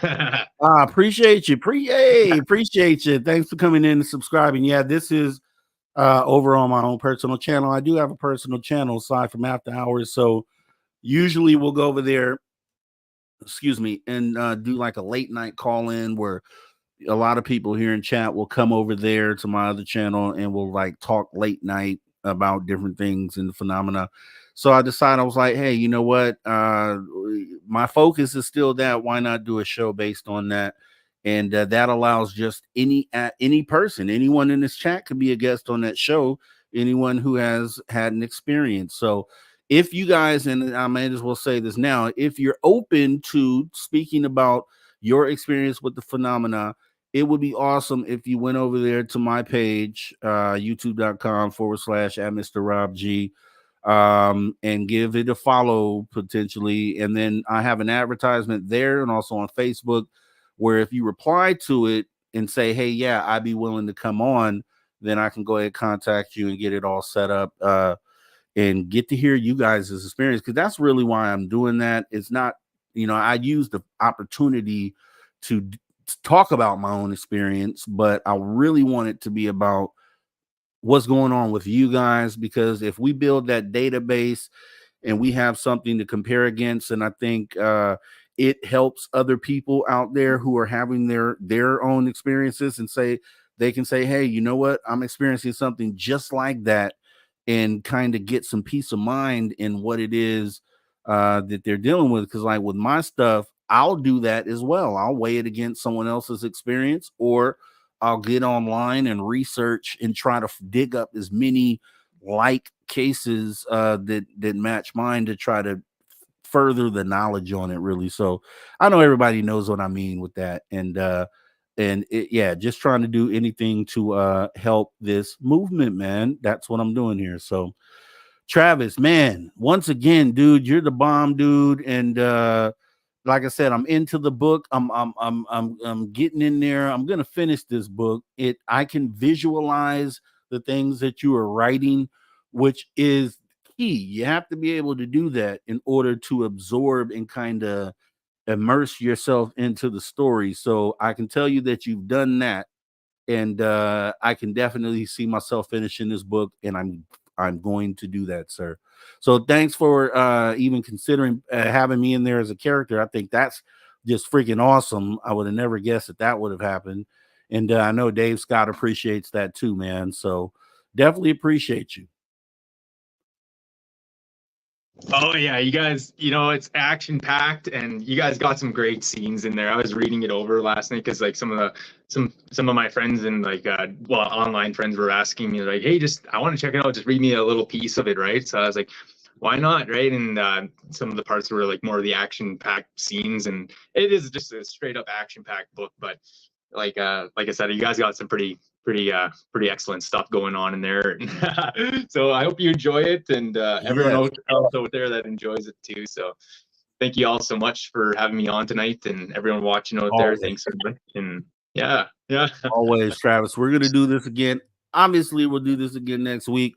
I'll be talking to you during the week for sure, as you've always been doing. Just send me any more stuff that comes across your table. Oh, yeah. And we will be seeing you next week. Woo! All right. See y'all later. Take care, everyone. Take That's all care, for man. now. Ex-Amaga. Yes, sir. Awesome, man. Energy, right? I said I said this last week with Susan Hill's going to be here. I said the next few weeks it's going to be about energy and uplifting the energy and kind of raising our frequency, getting towards this enlightenment that we're trying to get to, and having these conversations, man, because we could sit around and mess around and goof around, right? But what are we doing to move the needle? And I think I can tell you for sure that you guys just showing up here 7 days a week is helping that happen, whether you know it or not, whether you realize it or not. Even the conversations that you have amongst yourselves, you're enlightening each other, right? And you're enlightening myself as well. I read the chat and I'm like, wow, that was a great comment. And I think a lot of you have the right idea, and I know it's like Bomber said, hey, we're going through the same thing.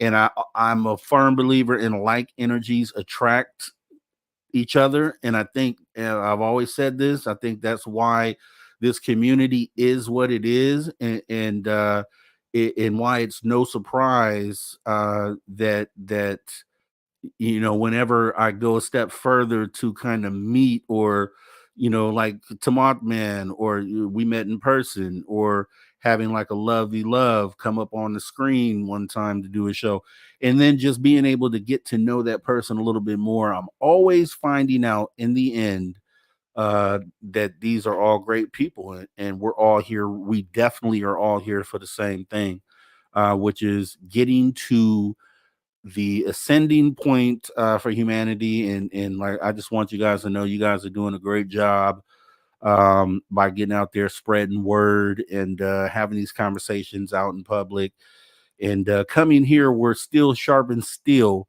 and we just try to find the best way forward. So definitely appreciate you guys all. Heartfelt. This is straight from the heart. And that's the only way I come with it. You guys know that. So yeah, I appreciate all you guys. And let me go ahead and take a look and see who sent the super chats in, because I want to make sure we give love to T-Bone, Vaughn, Cosmic Joe Chronicles, and then T-Bone again.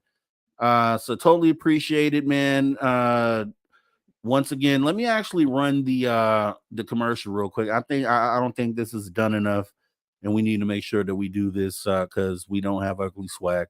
So let's go ahead and run that before we get out of here. Hey everyone, guess what? We do not have ugly swag. We have spaced out radio gear that you're going to want to wear. Why? Because no one wants to wear ugly clothing. So head on over to spacedoutradio.com and go shopping today. You'll be glad you did. And it's a great way to support our show. Once you get your gear, send us a picture of you rocking out in your SOR swag. spacedoutradio.com. Shop there today and make yourself look good. Make yourself look good for sure. And outside of that, to all the space travelers, you guys are already space travelers. We all know that. Take the extra step and consider joining the club. That's right. You can join the SOR Space Travelers Club for as little as $5 buckaroonies a month by joining our Patreon. To all the viewers and listeners out there across the globe, I definitely want you guys, I want to thank you for tuning your frequency to Spaced Out Radio, where we do what we do best. And what is that, you ask? We own the night. Conversations that move the needle. See you guys back here tomorrow. You're listening to After Hours Take care. with Mr. Rob G on the only place where you can own the night.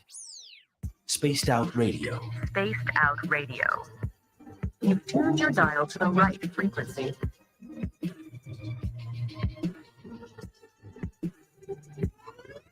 See y'all later. Y'all take care.